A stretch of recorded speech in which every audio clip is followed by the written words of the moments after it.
സ്നേഹവന്ദനങ്ങൾ പ്രിയമുള്ളവരെ, എൻ്റെ കഥയുടെ ഒരു പുതിയ എപ്പിസോഡിലേക്ക് എല്ലാ മാന്യപ്രേക്ഷകരെയും സ്വാഗതം ചെയ്യുകയാണ്. അനുഗ്രഹിക്കപ്പെട്ട ഒരു ദിവസം, നല്ല ഒരു ജീവിതാനുഭവം പിന്നെ നമ്മൾ കേൾക്കാൻ പോവുകയാണ്. വളരെ പ്രാർത്ഥനയോടുകൂടി ദൈവസന്നിധിയിൽ നമുക്കായിരിക്കാം. പ്രത്യേകമായി നമ്മുടെ നടുവിലേക്ക് ഇന്ന് കടന്നു വന്നിരിക്കുന്നത് വയനാട്ടിൽ നിന്ന് ഒരു കർത്താവിൻ്റെ ദാസനും ദാസിയാണ്. നമ്മൾ ഇന്ന് വരെ കേട്ടതിൽ നിന്നൊക്കെ വളരെ വ്യത്യസ്തമാകുന്ന ഒരു ജീവിതാനുഭവമുള്ള ഒരു കുടുംബം. ഞാൻ വിശ്വസിക്കുന്നു ഇന്നത്തെ ഈ ഒരു ശുശ്രൂഷ അനേകർക്ക് ഒരു അനുഗ്രഹത്തിന് കാരണമായി തീരും. നമുക്കൊന്നിച്ചു പ്രാർത്ഥിക്കാം. ഈ ടെസ്റ്റിമണി സെഷൻ വലിയൊരു ബ്ലെസ്സിങ് ആയി തീരുവാൻ തൊക്കണം. ചുരുക്ക വാക്കുകളിൽ ചേർന്ന് പ്രാർത്ഥിക്കാൻ പോവുകയാണ്. പരിശുദ്ധ പിതാവേ, അനുഗ്രഹീതമാകുന്ന നല്ല സമയത്തിനായി സ്തോത്രം. തിരുസന്നിധിയിലേക്ക് ഞങ്ങൾ അടുത്ത് വരുന്നു. പ്രത്യേകമായി ഞങ്ങളുടെ നടുവിലേക്ക് അവിടുന്ന് കൊണ്ടുവന്ന അവിടുത്തെ ദാസനായ ദാസിക്കായ സ്തോത്രം. അവരുടെ ജീവിതാനുഭവങ്ങൾ ഞങ്ങളുടെ ജീവിതത്തെ സ്പർശിക്കുവാനിടയായി തീരണം. ഞങ്ങളുടെ കുറവശങ്ങളെ ക്ഷമിച്ച് ദൈവമഹത്വം ഞങ്ങളിലൂടെ വെളിപ്പെടണം. വൻകാര്യങ്ങൾ നീ ചെയ്യണം. പരിശുദ്ധാത്മാവിൻ്റെ സഹിതം ഞങ്ങളായിരിക്കുന്നിടത്തുകളിലൊക്കെ അനുഭവിക്കണം. കർത്താവേ, ഈ വീഡിയോ കാണുന്ന ഓരോ നിൻ്റെ മക്കളെ അനുഗ്രഹിക്കണം. പ്രത്യേകമായി കർത്താവേ, ഞങ്ങളെ പ്രാർത്ഥിച്ചാരംഭിക്കുന്ന ഈ സമയം മുതൽ ഞങ്ങളുടെ ആശീർവാദ പ്രാർത്ഥന വരെ പ്രത്യേക സാന്നിധ്യം ഉണ്ടാകണം. സിസ്റ്റർ നെറ്റ്വർക്ക് എല്ലാം കരങ്ങളിലേക്ക് ഏൽപ്പിച്ചു പ്രാർത്ഥിക്കുന്നു. അനുഗ്രഹിച്ചാട്ടപ്പ അവിടുന്ന് അങ്ങനെ ചെയ്യാൻ പോകുന്ന കൃപയ്ക്കായി സ്തോത്രം. സകലമാനവും സകല മഹത്വവും ഞങ്ങൾ അവിടത്തേക്ക് തരുന്നു. യേശു മൂലം താഴ്മയായി ചോദിക്കുന്നു, കേൾക്കുമാറാകണമേ. ആമേൻ, ആമേൻ, ആമേൻ.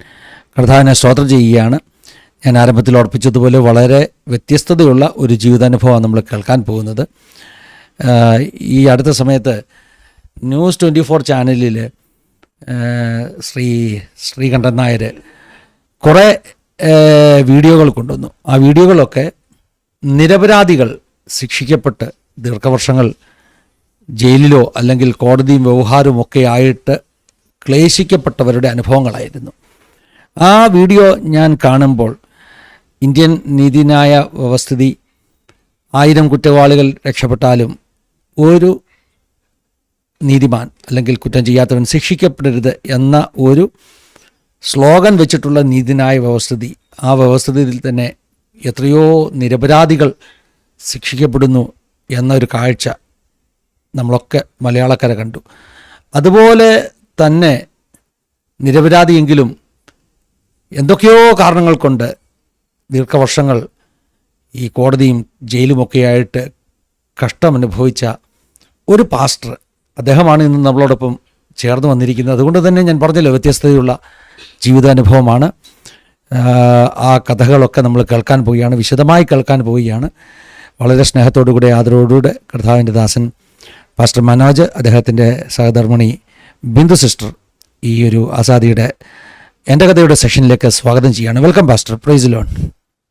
Price lord. ഒത്തിരി സന്തോഷമുണ്ട് പാസ്റ്റർ ഞങ്ങൾക്ക് വേണ്ടി അല്പം സമയങ്ങൾ അനുവദിച്ച് നൽകിയതിൽ. ഞാൻ മറ്റൊരു ചാനലിൽ പാസ്റ്ററുടെ അനുഭവത്തിൻ്റെ ഒരു ഭാഗം ഞാൻ കേട്ടു. അപ്പോൾ എനിക്ക് 1-2 സ്നേഹിതർ എന്നോട് പറഞ്ഞു, പാസ്റ്ററെ ആസാദി ചാനലിൽ കൊണ്ടുവരണം. കാരണം ആസാദി ചാനലിൻ്റെ ഒരു പ്രത്യേകത, ഇവിടെ നമുക്ക് ഇഷ്ടം പോലെ സമയം കിട്ടും, ജീവിതാനുഭവങ്ങൾ മുഴുവൻ പറയാൻ സമയം കിട്ടും. അതുകൊണ്ട് പാസ്റ്ററുടെ കഥ മുഴുവനായിട്ട് ഒന്ന് കേൾക്കാനുള്ളൊരു അവസരമാണ്. അങ്ങനെയാണ് ഞാൻ പാസ്റ്ററെ കോണ്ടാക്ട് ചെയ്യുന്നത്. ഇങ്ങനൊരു സാവകാശം അനുവദിച്ചതിൽ ദൈവത്തിനും പാസ്റ്റർക്കും ഒക്കെ നന്ദി പറയുകയാണ്. വയനാട്ടിലാണ് അല്ലേ? അതെ, വയനാട് എന്ന് പറയുമ്പോൾ നമുക്കറിയാം, വളരെ പ്രതികൂലങ്ങളുള്ള ഒരു ഭൂപ്രകൃതിയും ഒരു സാഹചര്യവും ഒക്കെയുള്ളൊരു ദേശമാണ്. ജനിച്ചു വളർന്നൊക്കെ അവിടെയാണോ? അതെ, വയനാട്ടിൽ തന്നെയാണ് ജനിച്ചതും വളർന്നൊക്കെ. സിസ്റ്ററും അവിടെ തന്നെയായിരുന്നോ? വയനാട്ടിൽ തന്നെയായിരുന്നോ?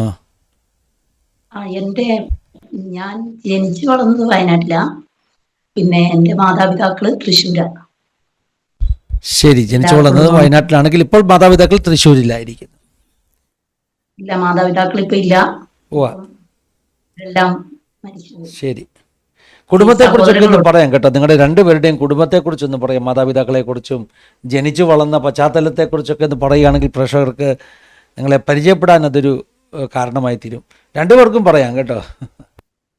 ഓക്കെ, പ്രാരംഭത്തിൽ ഞാൻ എൻ്റെ കുടുംബത്തെ പരിചയപ്പെടുത്താം. എൻ്റെ കുടുംബം എന്ന് പറയുന്നത്, ഞങ്ങള് റോമൻ കാത്തലിക് ബാക്ക്ഗ്രൗണ്ട് ആയിരുന്നു. ഞാൻ ജനിച്ചു വളർത്തപ്പെട്ടതൊക്കെ റോമൻ കാത്തലിക് ബാക്ക്ഗ്രൗണ്ടിലാണ്. എൻ്റെ മാതാപിതാക്കള് ആഹ് എനിക്ക് മാതാവും പിതാവും ഞങ്ങൾ സഹോദരങ്ങള് 3 പേരാണ്. 3 ആൺകുഞ്ഞുങ്ങളാണ് ഞങ്ങള്. എൻ്റെ മാതാപിതാക്കൾക്ക് ഞങ്ങൾ 3 ആൺകുഞ്ഞുങ്ങളാണ്. ആഹ് എൻ്റെ മാതാപിതാക്കൾ എന്ന് പറഞ്ഞാൽ അവര് ജനിച്ചു വളർത്തപ്പെട്ട അതേ അനുഭവത്തിൽ തന്നെ ഇപ്പോഴും നിൽക്കുന്നു. റോമൻ കാത്തലിക് ബാക്ക്ഗ്രൗണ്ട് ആണ്. എന്നാൽ അതിൽ നിന്ന് ഞാൻ മാത്രമേ ആഹ് യേശു കർത്താവിനെ സ്വീകരിച്ചിട്ടുള്ളൂ, രക്ഷകനായി സ്വീകരിച്ചിട്ടുള്ളൂ. വേറെ ആരും തന്നെ രക്ഷയിലേക്ക് കടന്നു വന്നിട്ടില്ല. ഇതാണ് എൻ്റെ കുടുംബത്തിന്റെ ചരിത്രം എന്ന് പറയുന്നത്. സിസ്റ്ററും അങ്ങനെ ഒരു റോമൻ കാത്തലിക് ബാക്ക്ഗ്രൗണ്ട് ആയിരുന്നോ, അതോ പെന്തിക്കോസ്റ്റൽ ബാക്ക്ഗ്രൗണ്ട് ആയിരുന്നോ? അത് റോമൻ കാത്തലിക് എന്ന് പറഞ്ഞാല് എൻ്റെ അപ്പൻ ഹൈന്ദവ മതത്തിലായിരുന്നു, അമ്മ റോമൻ കാത്തലിക് വിഭാഗത്തിലായിരുന്നു. അങ്ങനെ അവര് തൃശ്ശൂരിൽ നിന്ന് വയനാട്ടിലേക്ക് വന്നതാണ്. ഞങ്ങള് 4 മക്കളാണ്. 4 മക്കളില് 2 ആണും 2 പെണ്ണും. അതിൽ 3-മത്തെ ആളാണ് ഞാന്. ആങ്ങളമാര് 2 ഹൈന്ദവ മതത്തിൽ വിശ്വസിക്കുന്നു. ഞങ്ങൾ 2 പെൺകുഞ്ഞുങ്ങൾ ക്രിസ്ത്യൻ മതത്തില്. അമ്മ ആയിരുന്ന ആ ക്രിസ്ത്യൻ മതത്തിലായിരുന്നു, റോമൻ കാത്തലിക് വിഭാഗത്തിലായിരുന്നു. ഞാനും എൻ്റെ അനിയത്തിയും കുഞ്ഞുനാൾ മുതലേ മഠത്തിൽ നിന്ന് പഠിച്ചതാണ്. ചെറുതില് ഒരു 15 വയസ്സ് വരെ മഠത്തിൽ തന്നെയായിരുന്നു. അങ്ങനെ അവിടുന്ന് വന്ന ഉടനെയാണ് ഞങ്ങളുടെ വിവാഹം. ശരി, അപ്പം വളരെ വ്യത്യസ്തമാകുന്ന ഒരു പശ്ചാത്തലമാണല്ലോ നിങ്ങളുടെ രണ്ടുപേരുടെയും. അപ്പം ജീവിതാനുഭവങ്ങളൊക്കെ ഒത്തിരി 2 പേർക്കും ഉണ്ടാകുമെന്ന് എനിക്ക് അറിയാം. നമുക്കതെല്ലാം കേൾക്കണം. മാനന്തവാടിയിലാണ് ഇപ്പോഴല്ലേ? അല്ല, ഞങ്ങള് മാനന്തവാടി നിന്ന് ഒരു 18 കിലോമീറ്റർ ഉള്ളിലേക്ക് വന്നിട്ട് പടിഞ്ഞാത്ര എന്ന് പറഞ്ഞൊരു സ്ഥലമാണ്. അവിടെ നിന്നൊരു 4 കിലോമീറ്റർ വന്നാൽ മഞ്ഞൂറ എന്ന് പറഞ്ഞ സ്ഥലത്താണ്. ശരി, അപ്പോൾ മാനന്തവാടിയിൽ നിന്ന് തന്നെ 10-22 കിലോമീറ്റർ ഉണ്ടെന്ന് ചുരുക്കം. 18 കിലോമീറ്റർ, 22 കിലോമീറ്റർ, 18. എല്ലാം കൂടെ. ശരി. അപ്പോൾ കുറെ ഇന്റീരിയർ ആയിട്ടുള്ളൊരു സ്ഥലമല്ലേ പാസ്റ്ററെ? അതെ. ദൈവത്തിൻ്റെ സ്തോത്രം. വയനാട്ടിൽ ഞാൻ വന്നിട്ടില്ല, പക്ഷെ കേട്ടിട്ടുള്ള അറിവേ ഉള്ളൂ. പക്ഷെ ഇന്ന് ഇന്ത്യ മുഴുവൻ അറിയുന്നൊരു സ്ഥലമാണ് വയനാട്. കാരണം രാഹുൽ ഗാന്ധിയുടെ പ്രിയങ്ക ഗാന്ധി, ഇപ്പോൾ പ്രിയങ്ക ഗാന്ധിയുടെ ഒരു കൺസ്റ്റിറ്റ്യുവൻസി എന്ന നിലയിൽ ഇന്ത്യ മുഴുവൻ അറിയുന്ന ഒരു സ്ഥലമാണ്. എനിവേ, അത് രാഷ്ട്രീയം, അത് പോകട്ടെ. നമുക്ക് ആത്മീകം കേൾക്കാം.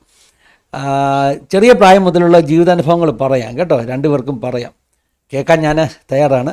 എന്തെങ്കിലും ഇടയ്ക്ക് ചോദ്യങ്ങൾ ഉണ്ടെങ്കിൽ ഞാൻ ഇടയ്ക്ക് നിർത്തി ചോദിക്കാം. നിങ്ങൾക്ക് കണ്ടിന്യൂ ചെയ്യാം. ജീവിതാനുഭവങ്ങൾ മുഴുവൻ പറയാം. സമയങ്ങൾ എടുത്ത് എല്ലാ അനുഭവങ്ങളും പറയാം. ഞാനങ്ങനെ കുഞ്ഞിലേ മുതല് മഠത്തിൽ നിന്ന് വളർന്നു. അങ്ങനെ ഞങ്ങളുടെ വിവാഹമായി. വിവാഹമാകുമ്പോഴും അമ്മ 2 പെൺകുഞ്ഞുങ്ങളും കത്തോലിക്ക സഭയിലും, ആൺകുഞ്ഞുങ്ങൾ 2 അപ്പന്റെ അതേ പാത പിൻപറ്റി ഹൈന്ദവ മതത്തിലും. അത് ഇന്നും തുടരുന്നു. അതുപോലെ എൻ്റെ കുടുംബത്തിൽ നിന്ന് ഞാൻ മാത്രമേ യേശുവിനെ അറിഞ്ഞിട്ടുള്ളൂ. രക്ഷിതാവായ യേശുവിനെ ഏറ്റെടുത്ത് ഇപ്പോഴും ഞങ്ങളൊരു ക്രൈസ്തവ ജീവിതം നയിക്കുന്നു. ക്രിസ്തു ആരെന്ന് ഞങ്ങൾ ഈ ആദ്യം കാത്തലിക് സഭയിലായിരുന്നെങ്കിലും ക്രിസ്തുവിനെ യഥാർത്ഥമായിട്ട് കണ്ടുമുട്ടിയത് ഈ പെന്തക്കോസ്ത് വിശ്വാസത്തിൽ വന്നപ്പോഴാണ്.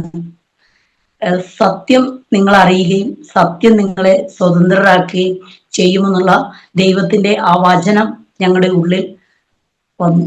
അങ്ങനെ ഞങ്ങൾ ഈ വിശ്വാസത്തിലേക്ക് കടന്നു വരാൻ കാരണം,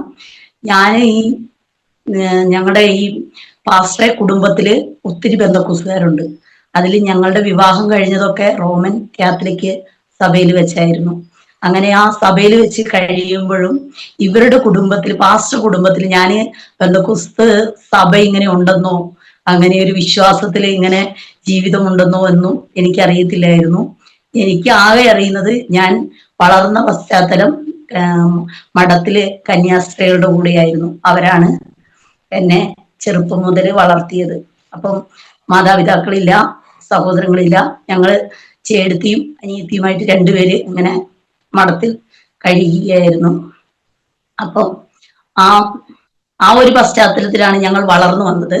അങ്ങനെ വളർന്നു വന്ന് വിവാഹം കഴിഞ്ഞ ശേഷമാണ് ഞങ്ങള് ഈ വിവാഹം കഴിഞ്ഞ് ദീർഘ വർഷങ്ങൾക്ക് ശേഷമാണ് ദൈവത്തെ അറിയുന്നത്. അത് കഴിഞ്ഞ് ഇങ്ങനെ പാസ്റ്റർക്കൊരു രോഗം വന്നത് മുഖാന്തരമാണ് ഞങ്ങൾ ദൈവത്തെ അറിയുവാനിടയായത്. ആ രോഗം പാസ്റ്റർ സാക്ഷ്യം പറയുമ്പോൾ പാസ്റ്റർ പറയും, എന്നിട്ടും ഞാൻ ഈ ദൈവത്തെ അറിയാനോ ദൈവസന്നിധിയിൽ കടന്നു വരാനോ, എനിക്ക് 3 ആൺകുഞ്ഞുങ്ങളാണുള്ളത്.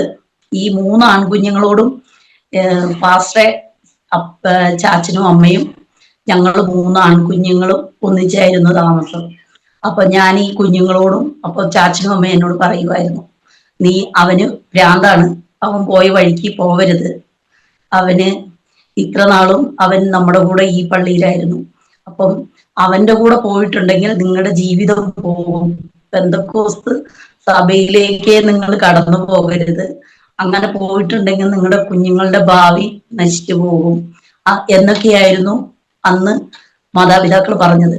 അങ്ങനെ 3 വർഷത്തിന് പാസ്റ്റർ ഈ പെന്തക്കോസ്ത് വിശ്വാസത്തിലേക്ക് വന്നു കഴിഞ്ഞ് 3 വർഷത്തിന് ശേഷമായിരുന്നു ഞങ്ങളുടെ ഈ പെന്തക്കോസ്തിലേക്കുള്ള വരവ്. അങ്ങനെയാണ് പാസ്റ്റർ ഇരുന്ന് പ്രാർത്ഥിച്ച് ഇതാണ് സത്യം എന്നറിഞ്ഞ് ഞങ്ങളെയും അങ്ങോട്ട് കൂട്ടി. അപ്പോൾ ഞാനും ഇങ്ങനെ ചിന്തിച്ചു, അപ്പൻ ഒരു സഭ, അപ്പൊ എന്റെ വീട്ടിലും അങ്ങനെ ആയതുകൊണ്ട് ഞാനിങ്ങനെ ഓർത്തു, അപ്പനൊരു സഭ, മക്കളൊരു സഭ, അമ്മയൊരു സഭ, അങ്ങനെ ഒരിക്കലും വരരുത്. ഞങ്ങൾ അപ്പൻ ഏത് സഭയിലാണോ വിശ്വസിക്കുന്നത് ആ സഭയിൽ ഒന്നിച്ച് ദൈവത്തോട് കൂടുതലായി. അപ്പൊ ഞാൻ ഇങ്ങനെ ഈ ചിന്തിച്ചിരിക്കുമ്പോ ഒരു ദിവസം ഈ പെന്തക്കോസ്ത് ആരാധനയ്ക്ക് പോയി. അങ്ങനെ ആ ഒരു ആരാധന കൂടിയപ്പോൾ എനിക്ക് തോന്നി, ഇനി കത്തോലിക്ക സഭയില് നമ്മൾ 10 കൽപ്പനകൾ ഞാൻ ചെറുതിലെ മുതൽ ഈ 10 കൽപ്പനയും ഡെയിലി കുർബാനയും ഡെയിലി കുമ്പസാരവും ഒക്കെ കഴിച്ച് പോകുന്ന ഒരു വ്യക്തിയായിരുന്നു. എന്നു വെച്ചിട്ടുണ്ടെങ്കിൽ കാലത്ത് എഴുന്നേറ്റ് കുർബാനയ്ക്ക് പോയതിന് ശേഷമാണ് ഞങ്ങളെ സ്കൂളിലേക്ക് പറഞ്ഞു വിടുന്നത്. അങ്ങനെ ആ പശ്ചാത്തലത്തിൽ വളർന്നു വന്നതുകൊണ്ട് പെട്ടെന്ന് ഈ പെന്തക്കോസ്ത് വിശ്വാസത്തിലേക്ക് കടന്നു വരുവാനായിട്ട് ഒരു മടിയായിരുന്നു. നമ്മൾ നമ്മുടേതായ പശ്ചാത്തലങ്ങൾ വിട്ട് പെട്ടെന്നൊരു സഭയിലേക്ക് കടന്നു വരുമ്പോൾ മാനസികമായിട്ടുള്ള അനവധി പ്രശ്നങ്ങൾ നമ്മൾ നേരിടും. അപ്പം അതിൽ നിന്നെല്ലാം വ്യത്യസ്തമായി പാസ്റ്റർ പ്രാർത്ഥന മുഖാന്തരമാണ് ഞാനും എൻ്റെ 3 കുഞ്ഞുങ്ങളും, 3 ആൺകുഞ്ഞുങ്ങളെയാണ് ഞങ്ങൾക്ക് ദൈവം തന്നിരിക്കുന്നത്. കുഞ്ഞുങ്ങളിപ്പോൾ ഒരാൾക്ക് 24 വയസ്സ്, രണ്ടാമത്തെ ആള് 22 വയസ്സ്, മൂന്നാമത്തെ ആള് 19 വയസ്സ്. അങ്ങനെ 3 ആൺകുഞ്ഞുങ്ങളെ, അനുഗ്രഹിക്കപ്പെട്ട 3 ആൺകുഞ്ഞുങ്ങളെ തന്നു.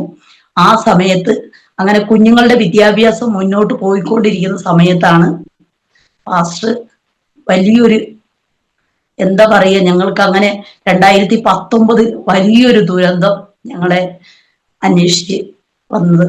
അത് ഞങ്ങൾക്ക് ഇന്നും ആ ഡേറ്റ് ഏത് ഉറക്കത്തിലും വിളിച്ചു ചോദിച്ചാൽ മറക്കാൻ പറ്റാത്തൊരു അവസ്ഥയായിരുന്നു. ബാക്കിയുള്ള കാര്യങ്ങൾ പാസ്റ്റർ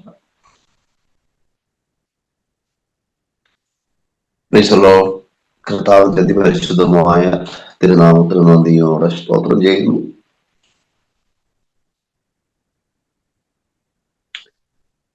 ആസാദി ചാനലിലൂടെ ഞങ്ങളേറെ ബഹുമാനിക്കുകയും സ്നേഹിക്കുകയും ചെയ്തുകൊണ്ടിരിക്കുന്ന കർത്താവിന്റെ വിലപ്പെട്ട ദാസൻ പാസ്റ്റർ ഫിന്നി, അദ്ദേഹമാണ് എന്നെ ഈ ചാനലിലേക്ക് ക്ഷണിച്ചത്. അതിനു മുമ്പും ഞാൻ പല ദിവസമാൽ കൂടി ഈ ചാനലിനെ പറ്റി കേൾക്കുകയൊക്കെ ചെയ്തിട്ടുണ്ട്. പലരും എന്നെ ഇതിനെപ്പറ്റി, ഈ ചാനലിനെ പറ്റി പറഞ്ഞിട്ടുണ്ടെങ്കിലും കഴിഞ്ഞ ദിവസം എനിക്കൊരു ഫോൺ കോൾ വരാനിടയായി. അങ്ങനെയാണ് ഈ ചാനലിലേക്ക് ഞങ്ങൾ വളരെ പ്രാർത്ഥനയോടെ ഇന്ന് പ്രഭാതത്തിൽ ഞങ്ങൾ കടന്നു വന്നിരിക്കുന്നത്. എൻ്റെ സാക്ഷ്യങ്ങളൊക്കെ അല്പമായിട്ട് ഒന്ന് ഷെയർ ചെയ്തിട്ടുണ്ട് ഇതിനു മുമ്പ്. ഞാനിങ്ങനെ ചിന്തിക്കുന്ന ഒന്നും വൈരുദ്ധ്യത വരാതെ സംസാരിക്കണമെന്നാണ് ഞാൻ ചിന്തിക്കുന്നത്. കാരണം ദൈവനാമത്തിന് വേണ്ടി നാം ഇറങ്ങി തിരിച്ചതിന് ശേഷം ഒന്നും കളവായി പറയാൻ നമുക്ക് കഴിയത്തില്ല. അതുകൊണ്ട് എന്നെ ശ്രമിക്കുന്ന എല്ലാ പ്രേക്ഷകരും എൻ്റെ ഭാഗത്ത് എന്തെങ്കിലും എൻ്റെ സംസാരത്തിലോ അല്ലെങ്കിൽ എന്തെങ്കിലും വൈരുദ്ധ്യം ഉണ്ടെങ്കിൽ ദൈവനാമത്തിൽ എന്നോട് ക്ഷമിക്കണമെന്ന് പ്രാരംഭമായിട്ട് ഞാൻ പറയുകയാണ്. ദൈവദാസി വളരെ ശക്തമായിട്ട് ഞങ്ങളുടെ ജീവിതത്തിന്റെ അനുഭവങ്ങൾ, അനുഭവങ്ങൾ നിങ്ങളുമായി പങ്കുവെക്കുകയായിരുന്നു. എന്നാൽ ഞാൻ എൻ്റെ സാക്ഷ്യത്തിലേക്ക് കടക്കുന്നതിന് മുമ്പ് തന്നെ ഒരു 2 വരി പാട്ട് പാടി ഞാൻ എൻ്റെ സാക്ഷ്യത്തിലേക്ക് കടക്കാനായിട്ട് ഞാൻ ആഗ്രഹിക്കുക.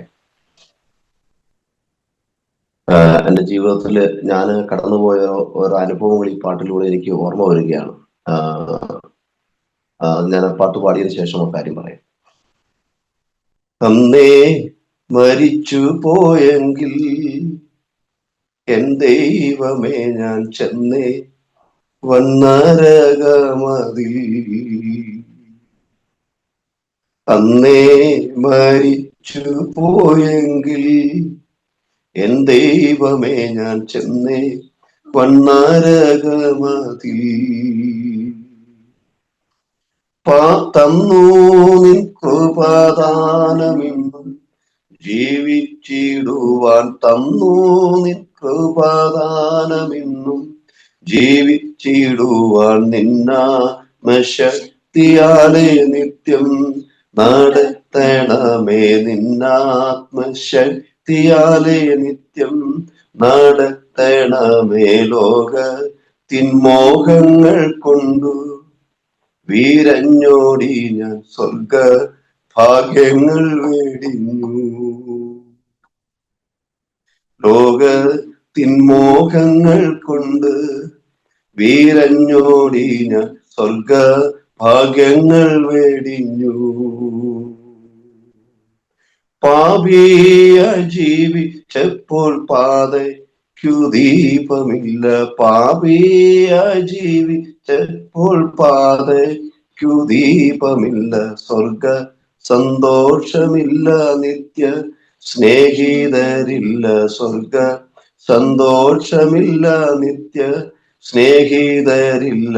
ലോകത്തിൻമോഹങ്ങൾ കൊണ്ട് വീരഞ്ഞോടി ഞാൻ സ്വർഗ ഭാഗ്യങ്ങൾ വേടിഞ്ഞു. ഞാൻ ഈ രണ്ടുപേരി പാട്ട് പാടാനായിട്ടുള്ള കാരണം, ഞാൻ എൻ്റെ സാക്ഷ്യത്തിലേക്ക് കടന്നു വരികയാണ്. ഈ പാട്ടോടുകൂടി തന്നെ ഞാൻ എൻ്റെ സാക്ഷ്യം നിങ്ങളുമായി പങ്കുവെക്കാൻ ആഗ്രഹിക്കുകയാണ്. ഈ പാട്ട് പാടാൻ എന്നെ പ്രേരിപ്പിച്ച ഘടകം, എൻ്റെ അമ്മ എനിക്ക് ജന്മം നൽകിയത് എൻ്റെ സ്വന്തം ഭവനത്തിലാണ്. ഞാൻ ഹോസ്പിറ്റലിൽ പോയി ഉണ്ടായ ഒരു കുഞ്ഞല്ല. അതുകൊണ്ട് ആ സമയത്തൊക്കെ ഞാൻ പൂർണ്ണ വളർച്ച പോലും എത്തിയിട്ടില്ല എന്നുള്ളതൊക്കെയാണ് എൻ്റെ അമ്മയിൽ നിന്ന് എനിക്ക് കേൾക്കാൻ കഴിഞ്ഞത്, മാതാപിതാക്കളിൽ നിന്ന് കേൾക്കാൻ കഴിഞ്ഞത്. ആ സമയത്തൊക്കെ പള്ളി ഭക്തരൊക്കെ ആയതുകൊണ്ട് എൻ്റെ സ്വന്തം ഭവനത്തിൽ തന്നെ വെച്ച് അന്ന് മരണത്തിന്റെ സാഹചര്യങ്ങളൊക്കെ എൻ്റെ ജീവിതത്തിൽ കടന്നു വരാൻ സാധ്യതയുണ്ടായിരുന്നു. എന്നാൽ എന്നെ ഒരു ഉത്തമ കുഞ്ഞായിട്ട് കിട്ടുമോ എന്ന് അവർക്കറിയത്തില്ലായിരുന്നു. ആ സാഹചര്യത്തിൽ എനിക്ക് ഇങ്ങനെ വീട്ടുമാമലീസ തന്നതാണ് എൻ്റെ അമ്മയും മാതാവ് എന്നോട് പറഞ്ഞ ചരിത്രം. അപ്പോൾ അങ്ങനെ ആണ് ഞാൻ വളർന്നു വന്നത്. അപ്പൊ അങ്ങനെ ഉള്ള ഒരു കുഞ്ഞാണ് ഞാൻ. അപ്പോൾ അതുകൊണ്ടാണ് ഞാൻ വീട്ടുമാമോദീസ എന്ന് പറയുമ്പോൾ എൻ്റെ ഒരു അറിവാണ് കേട്ടോ. ഒരു ജനന സമയത്ത് ഒരു കുഞ്ഞ് മരിക്കാൻ സാധ്യതയുണ്ടെങ്കിൽ, അല്ലെങ്കിൽ ചെറിയ പ്രായത്തിൽ അങ്ങനെ ഒരു സാഹചര്യത്തിൽ മരിക്കാൻ സാധ്യതയുണ്ടെങ്കിൽ വീട്ടിൽ തന്നെ മാമോദീസ കൊടുക്കും അല്ലേ? അതാണോ?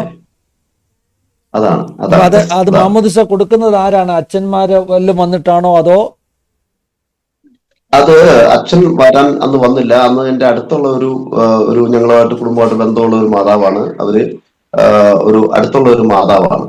മാതാവിന്റെ പേര് എനിക്ക് പറയുന്നതിൽ കുഴപ്പമൊന്നുമില്ല. എലിക്കുട്ടി എന്ന് പറഞ്ഞൊരു മാതാവാണ്. ഞാനിത് ചോദിക്കാൻ കാരണം എന്താണെന്നറിയാമോ? അതായത് ഈ സ്നാനത്തെക്കുറിച്ച് നമ്മൾ പഠിപ്പിക്കുമ്പോൾ, പ്രത്യേകിച്ചും ശിശു സ്നാനത്തെക്കുറിച്ച് പഠിപ്പിക്കുമ്പോൾ, ഏതാണ്ട് 12-ാം നൂറ്റാണ്ട് 13-ാം നൂറ്റാണ്ടിലാണ് ഈ കാത്തലിക് ചർച്ച് വീട്ടുമാമോദീസയുടെ ഒരു തീരുമാനം എടുക്കുന്നത്, അന്നത്തെ ചർച്ച് കൗൺസിലിൽ. അതായത് കുഞ്ഞുങ്ങൾ മരിച്ചാൽ സ്വർഗത്തിൽ പോകുമോ എന്നുള്ളൊരു ഭയം ഉണ്ടായതുകൊണ്ട്, ജന്മപാപം പരിഹരിക്കപ്പെട്ടോ എന്നൊരു ഭയം ഉണ്ടായിരുന്നത് കൊണ്ട് ഒരു തീരുമാനമെടുത്തു, നമ്മുടെ കുഞ്ഞുങ്ങൾ മരിച്ചാൽ സ്വർഗത്തിൽ മാമോദീസ എടുക്കാത്തത് കൊണ്ട് പോകാതിരിക്കരുത് എന്നോർത്ത് ഒരു തീരുമാനമെടുത്തു. ജനന സമയത്ത് കുഞ്ഞ് മരിക്കാൻ സാധ്യതയുണ്ടെങ്കിൽ അവിടെ നിൽക്കുന്ന മിഡ് വൈഫ്, സൂതികർമ്മിണി എന്ന വേദോസത്തിൻ്റെ ഭാഷയിൽ പറയും, ആ മിഡ് വൈഫ് ഒരു അവിശ്വാസിയാണെങ്കിൽ പോലും അല്പം വെള്ളമെടുത്ത് പിതാവിൻ്റെ പുത്രൻ്റെ പരിശുദ്ധാത്മാവിൻ്റെ നാമത്തിൽ തളിച്ചാൽ അത് ശിശുസ്നാനം മാമോദീസ കഴിഞ്ഞതിന് തുല്യമാണെന്ന് തീരുമാനമെടുത്ത്. ഞാൻ ഇന്ന് വരെ അങ്ങനെ എവിടെയെങ്കിലും സംഭവിച്ചതായിട്ട് എനിക്ക് അറിയത്തില്ലായിരുന്നു. പക്ഷേ അത് ഞാൻ പെട്ടെന്ന് നിർത്തി ചോദിച്ചു കേട്ടോ. എനിക്കതൊരു വലിയ ഇൻഫർമേഷനാണ്. ഞാൻ അതിൻ്റെ തിയോളജിക്കൽ വശങ്ങളിലേക്ക് പോകുന്നില്ല. എനിക്ക് കൗതുകം ഉണ്ടായത് കൊണ്ട് ചോദിച്ചു. പാസ്റ്റർക്ക് കണ്ടിന്യൂ ചെയ്യാം കേട്ടോ. ഓക്കെ, അത് എൻ്റെ മാതാപിതാക്കളിൽ നിന്നുള്ളൊരു അറിവാണ് എനിക്ക്. അപ്പം അന്നൊന്നും എനിക്കിത് പറഞ്ഞപ്പോഴൊന്നും അറിയത്തില്ല. ഞാൻ എൻ്റെ വളർന്നു വന്ന പശ്ചാത്തലം എല്ലാം വെച്ചുകൊണ്ട് എൻ്റെ ഇപ്പോ വൈഫ് പറഞ്ഞ പോലെ തന്നെ ഞങ്ങൾ ഒത്തിരി എൻ്റെ കുഞ്ഞുങ്ങളൊക്കെ വലിയ പ്രായം എത്തിയതിനു ശേഷമാണ് ഈ കർത്താവിനെ കണ്ടുമുട്ടുവാനായിട്ട് ഇടയായത്. അപ്പോൾ എൻ്റെ മാതാപിതാക്കൾ പറഞ്ഞ ആ ഒരു അറിവ് വെച്ചിട്ട് എനിക്ക് അന്ന് അറിയത്തില്ല ഇങ്ങനെ ഈ മാമോദീസ, വിട്ടുമാമോദീസ ഇങ്ങനെയുള്ള കാര്യങ്ങളൊന്നും അറിയത്തില്ല. പക്ഷെ വചനം പഠിച്ച് വന്നതിന് ശേഷമാണ് നമുക്ക് എനിക്കിങ്ങനെ ഒരു തിരിച്ചറിവ് ഉണ്ടായത്. എന്നാല് അങ്ങനെ ഇരിക്കുമ്പോൾ ഈ വചനമെല്ലാം പഠിച്ചു കഴിഞ്ഞപ്പോൾ പിന്നീട് ഞാൻ ഈ പെന്തക്കോസ്ത് അനുഭവത്തിലേക്ക് വന്നു കഴിഞ്ഞപ്പോഴാണ് എനിക്ക് ഈ അന്ന് പറഞ്ഞ മാമോദീസയെ പറ്റിയും ഒക്കെ അതൊരു ചതിയായി എന്ന് തോന്നിയത്. കാരണം വേറൊന്നുമല്ല, വചനം ഇങ്ങനെ പറയുന്നു, ഒരുവൻ ക്രിസ്തുവിലായാൽ അവൻ പുതിയ സൃഷ്ടിയാണ്, പഴയതല്ല, പഴയത് കഴിഞ്ഞു പോയി എന്ന് പറഞ്ഞാൽ സ്നാനപ്പെടണം. സ്നാനം യേശു കർത്താവ് കാണിച്ചു തന്ന ഏറ്റവും വലിയൊരു മാതൃകയാണ്, ഒരു കൽപ്പനയാണ്.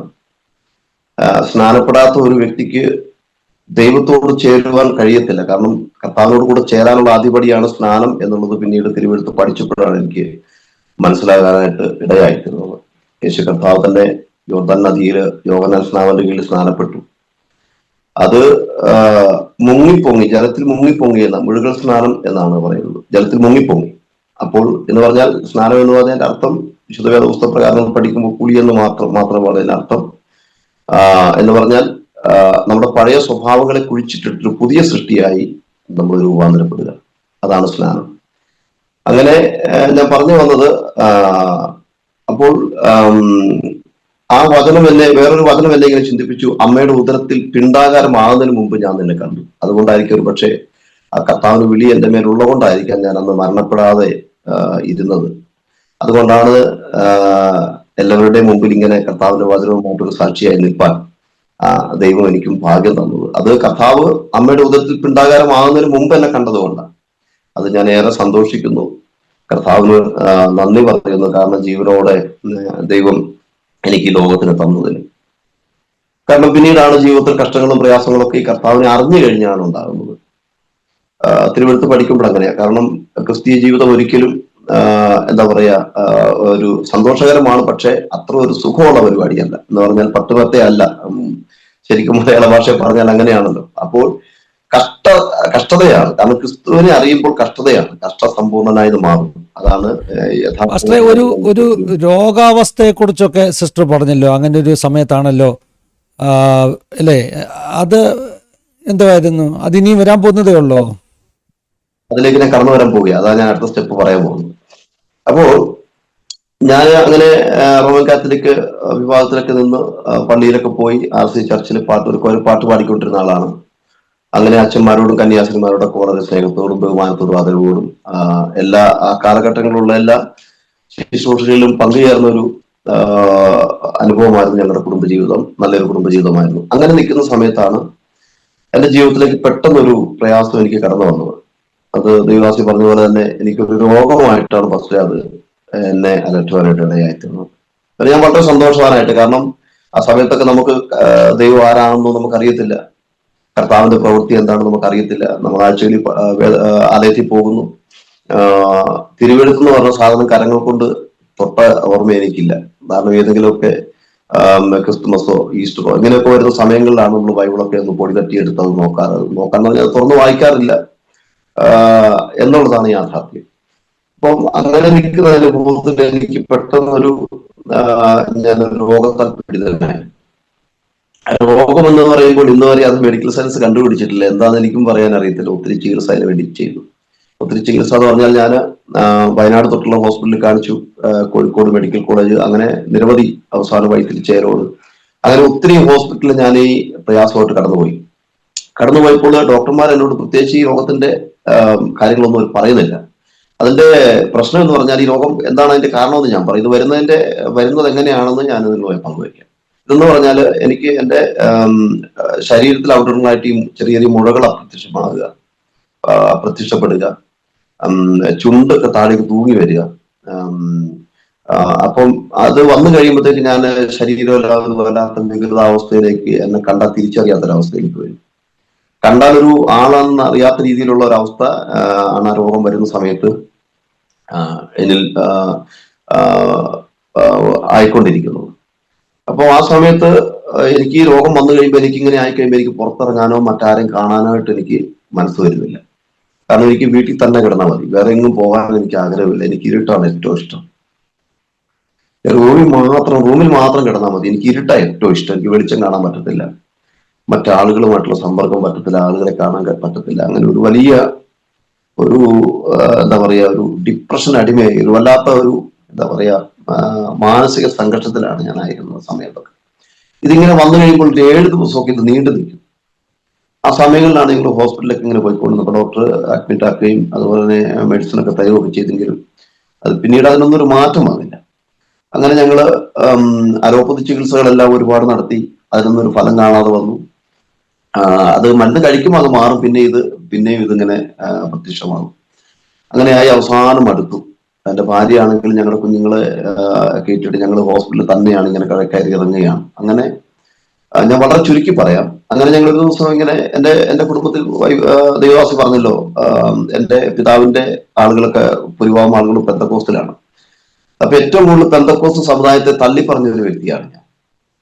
ഞാനിങ്ങനെയൊക്കെ പറഞ്ഞിട്ടുണ്ട്, ഈ യുവദേശിമാർക്കൊന്നും വേറെ പണിയില്ല, ഇവരിങ്ങനെ രാത്രി കാറി ഒച്ചപ്പാടുണ്ടാക്കി മറ്റു മനുഷ്യന്മാരെ കിടത്തി ഉറക്കാത്ത ഒരു രീതിയിൽ വല്ലാത്ത അസഹ്യമായിട്ടുള്ള ശബ്ദമാണ് ഇവരുടെ എന്നെല്ലാം പറഞ്ഞ് ഈ ദൈവദാസന്മാരെ വല്ലാതെ ശപിക്കുകയും, ഇനി ഒരു പക്ഷെ ദൈവദാസന്മാരെ കണ്ട അവരുടെ മേലൊക്കെ എന്തെങ്കിലും ഉപദ്രവം ചെയ്യണം, ഇല്ലെങ്കിൽ ചാണകവെള്ളമൊക്കെ ഞാൻ പണ്ട് കേട്ടിട്ട് ഇങ്ങനെ കരക്കുകയും ഒഴിക്കുക എന്നുള്ള ചിന്തകളൊക്കെ എന്റെ ഹൃദയത്തിനകത്ത് ഒത്തിരി വന്നിട്ടുണ്ട്. എന്നാൽ ഏറ്റവും നികൃഷ്ടമായ ഒരു ആളുകളെ പോലെയാണ് ഞാൻ ഈ ശബ്ദത്തിൽ ഈ പെന്തക്കോസ്ത് ഞാൻ കണ്ടിട്ടുള്ളത്. അങ്ങനെയാണ് അവർക്ക് ഞാൻ അങ്ങനെയാണ് കൊടുത്തിട്ടുള്ളത്, അവർക്ക് ബഹുമാനം കൊടുക്കാതെ അങ്ങനെയാണ് ഞാൻ കണ്ടിട്ടുള്ളത്. കാരണം അത് അസഹ്യമായ ഒരു ശബ്ദവും അങ്ങനെ ഒരു വല്ലാത്ത അവസ്ഥയാണ്. ഏത് സമയത്തും നമുക്കൊരു അസ്വസ്ഥതയാണ്. അതുകൊണ്ട് ആണ് അങ്ങനെ ഞങ്ങള് ഈ അലോപ്പതി ചികിത്സകളെല്ലാം കഴിഞ്ഞ്, ഞാൻ ചുരുക്കി പറയാം, കഴിഞ്ഞ് ഞങ്ങള് അവസാനമായിട്ട് അവിടെ ഒന്നും രക്ഷയില്ലാതെ വന്നപ്പോൾ ആയുർവേദത്തിലേക്ക് മാറി. അവിടെ ഒരു മാനന്തവാടിയിൽ ഒരു ഡോക്ടർ സുരേഷ് കുമാർ, എനിക്കിപ്പോഴും അദ്ദേഹത്തെ ഓർമ്മയുണ്ട്. നല്ലൊരു മനുഷ്യനാണ് അദ്ദേഹം. അദ്ദേഹത്തെ കണ്ടാൽ തന്നെ ഒത്തിരി നമുക്ക് ഒരു ആശ്വാസമുണ്ട്. ആ സമയത്തൊക്കെ നമുക്ക് ദൈവത്തെ അറിയത്തില്ല, പക്ഷെ ഒരു ദൈവതുല്യമായിട്ട് അദ്ദേഹത്തെ ഞാൻ കണ്ടിരുന്നു. അപ്പൊ അദ്ദേഹത്തിനടുത്ത് ഞാൻ ചെല്ലുമ്പോൾ എനിക്ക് അദ്ദേഹം മരുന്ന് തരും. പക്ഷെ അദ്ദേഹത്തിന് മരുന്ന് ഫലിച്ചിട്ടാണോ എന്ന് അറിയത്തില്ല. ചെറിയ തോതിലൊക്കെ എനിക്കൊരു ആശ്വാസം കണ്ടു തുടങ്ങി. പക്ഷെ അദ്ദേഹം ഒത്തിരി പഥ്യത്തെ കുറിച്ചൊക്കെ എന്നോട് പറഞ്ഞു, അത് കഴിക്കരുത്, ഇത് കഴിക്കരുത്, അങ്ങനെ ചെയ്യരുത്, ഇങ്ങനെ ചെയ്യരുത്. പക്ഷെ ഞാൻ ഇവിടെ വരുമ്പോഴും എനിക്ക് നമ്പർ തന്നിട്ടുണ്ട്. എന്തെങ്കിലും ചെറിയ പ്രയാസം പിന്നീട് അപ്പൊ അദ്ദേഹത്തെ ഞാൻ ഫോൺ വിളിക്കും. എത്ര തിരക്കാണെങ്കിലും അദ്ദേഹം ഫോൺ എടുക്കുമായിരുന്നു. അങ്ങനെ വർഷങ്ങളോളം അദ്ദേഹത്തിന്റെ ചികിത്സയിൽ ഞങ്ങളിങ്ങനെ മുമ്പോട്ട് പോയി. എന്നിട്ടും എനിക്ക് തങ്ങൾ ശരിക്കും മാറുന്നില്ല, ഇത് പിന്നെ ഇങ്ങനെ തന്നെ കിടക്കുകയാണ്. അങ്ങനെ അവസാനം അദ്ദേഹം എന്നോട് പറഞ്ഞു, നീ ഒരു കാര്യം ചെയ്യും, നീ ഈ പെങ്കൊച്ചിനെ നീ ഇങ്ങനെ എന്ത് ചെയ്യരുത്, കഷ്ടപ്പെടുത്തിക്കരുത്. ഒരു ഡോക്ടറിൽ നിന്ന് ആദ്യമായിട്ട് ഞാൻ കേൾക്കുന്ന ഒരു അനുഭവമാണ്, കഷ്ടപ്പെടുത്തിക്കരുത്. നീ ഒരു കാര്യം ചെയ്ത്, നിനക്ക് അങ്ങനെ ബുദ്ധിമുട്ടാണ്, നീ പോയിട്ട് ആത്മഹത്യ ചെയ്യാൻ പറഞ്ഞു. എനിക്കത് ഓർമ്മയുണ്ട് ഇപ്പോഴും. ഒരു ഡോക്ടറിൽ നിന്ന് ആദ്യമായിട്ട് കേൾക്കുന്ന ഒരു ഒരു കാര്യമാണത്. ഒരു ഡോക്ടർ എങ്ങനെ ഒരു രോഗിയോട് അങ്ങനെ, പക്ഷെ അദ്ദേഹത്തിന് ആ സ്നേഹം കൊണ്ടായിരിക്കും ചിലപ്പോൾ അദ്ദേഹം അങ്ങനെ പറഞ്ഞത്. പക്ഷെ എന്റെ വൈഫിന്റെ ബുദ്ധിമുട്ടും ഒക്കെ വെച്ചിട്ട്, കാരണം എന്നെ ഒത്തിരി വഹിച്ചിട്ടുണ്ട്. അതുകൊണ്ട് അങ്ങനെ പറയാനിടയായി. എന്നാൽ ഞാൻ ചുരുക്കി പറയട്ടെ, ഞങ്ങൾ അന്ന് ഒരു അവസാനമായ ഹോസ്പിറ്റലിൽ പോയി. ഞങ്ങൾ ഹോസ്പിറ്റലിൽ നിന്ന് തിരിച്ചു വരുന്ന സമയത്ത് എന്റെ ഒരു ജ്യേഷ്ഠ സഹോദരനുണ്ട്, അദ്ദേഹത്തിന്റെ പേര് AB സന്തോഷ് എന്നാണ്. അദ്ദേഹം പാസ്റ്ററാണ്, നല്ല അനുഗ്രഹിക്കപ്പെട്ട ഒരു പാസ്റ്ററാണ്, നല്ല ശുശ്രൂഷയുള്ള ഒരു പാസ്റ്ററാണ്. അദ്ദേഹം ഇപ്പോൾ തമിഴ്നാടിന്റെ പ്രദേശത്ത് ആലങ്കുളം എന്ന് പറയുന്ന സ്ഥലത്താണ് കഥാവികാരം ചെയ്യുന്നത്.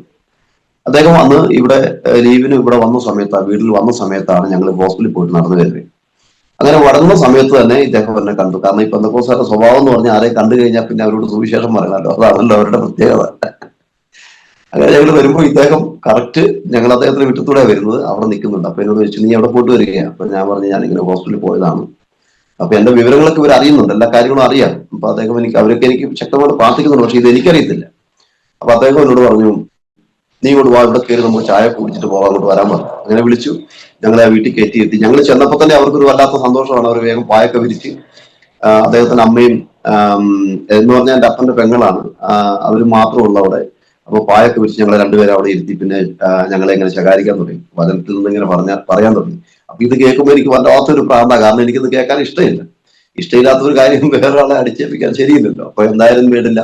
ഞാൻ അപ്പോഴേ എന്റെ വൈഫിനോട് പറഞ്ഞു, ചെവി പറഞ്ഞു, ഇവൻ നമ്മളെ പെന്തക്കോസ്തുകാരനാക്കാനുള്ള പരിപാടിയാണ്. ഞാൻ മനസ്സിൽ പറഞ്ഞു, വേറൊരു ഭാഷയെ കൂട്ടിയിട്ടാ പറഞ്ഞത്. പക്ഷെ എന്തായിരുന്നാലും പ്രിയ പ്രേക്ഷകരെ, പ്രിയ ദേവദാസനെ, ഞാനിങ്ങനെ പറയുകയാണ്, അന്ന് എന്റെ മാനസാന്തരമായിരുന്നു. ഞാൻ ചുരുക്കി പറയട്ടെ, അന്ന് അദ്ദേഹം എനിക്ക് വേണ്ടി പ്രാർത്ഥിക്കാനിടയായി. അദ്ദേഹം എന്നോട് പറഞ്ഞു, നീ ഇവിടെ ഇരിക്കുക, നിനക്ക് വേണ്ടി ഞാനൊന്ന് പ്രാർത്ഥിക്കാം എന്ന് പറഞ്ഞ് അദ്ദേഹം എന്നോട് പറഞ്ഞു. അദ്ദേഹത്തിന് അമ്മയോട് പറഞ്ഞില്ല, പക്ഷെ എണ്ണ എടുത്തിട്ട് വരാൻ പറഞ്ഞു.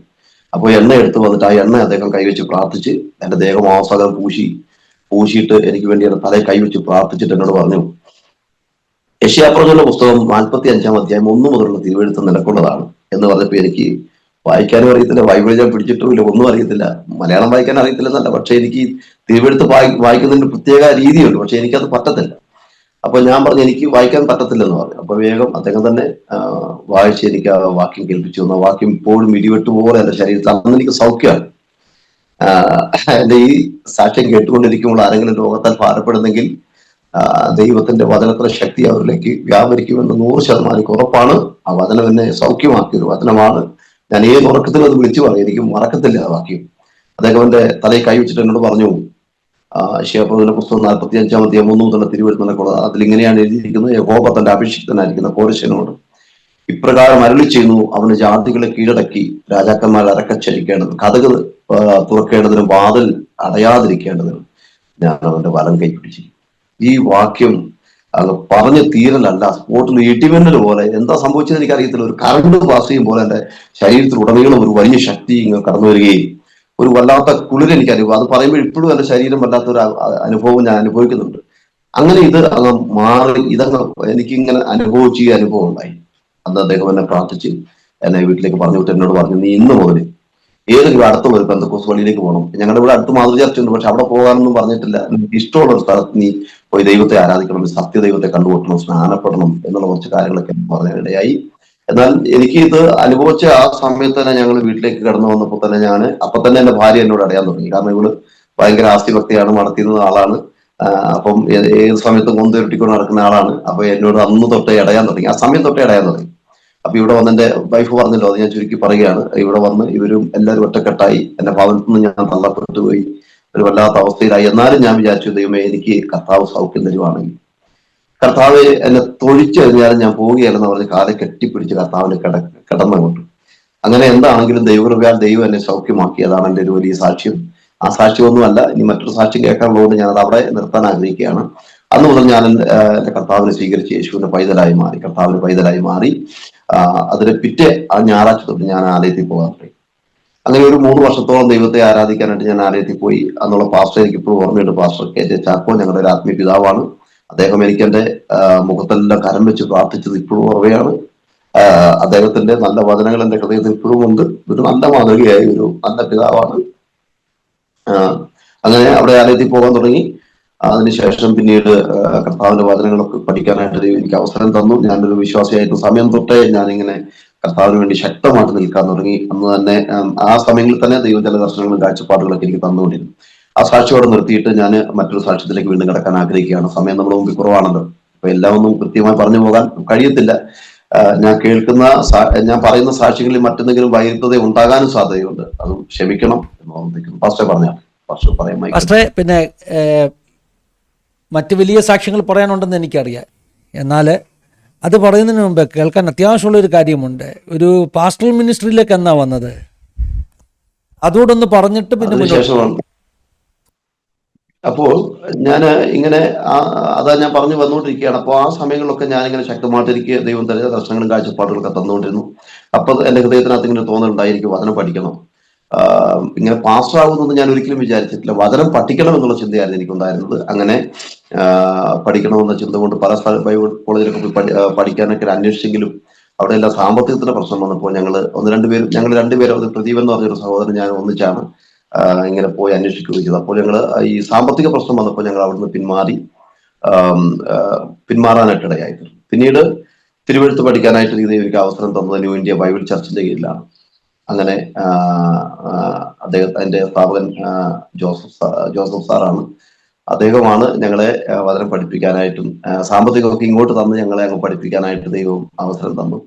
അങ്ങനെയാണ് ഈ ന്യൂ ഇന്ത്യ ബൈബിൾ ചർച്ചിന്റെ കീഴിൽ വചനം പഠിക്കാനായിട്ട് ആദ്യ സമയങ്ങളിലൊക്കെ ദൈവം അവസരം തന്നത്.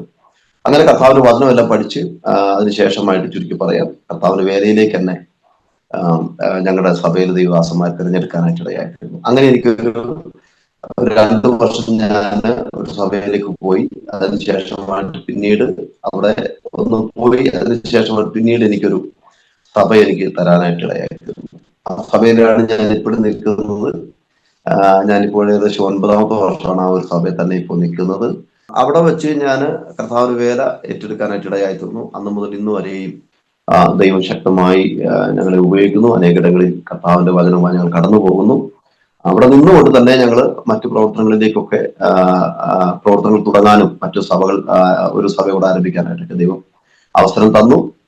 അങ്ങനെ ഞങ്ങൾ ഇപ്പോൾ കർത്താവിന് വേല ശക്തമായി ചെയ്തുകൊണ്ടിരിക്കുകയാണ്.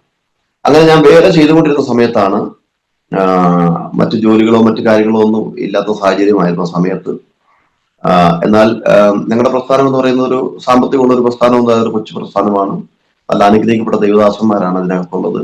കർത്താവിന്റെ വചനത്തിൽ നിന്ന് ഇടത്തോട്ടോ വലത്തോട്ടോ മാറാതെ നല്ല വിശ്വാസത്തിൽ തന്നെ ഉറച്ചു നിൽക്കുന്ന ഒരു വട്ടം ദൈവദാസന്മാരാണ്.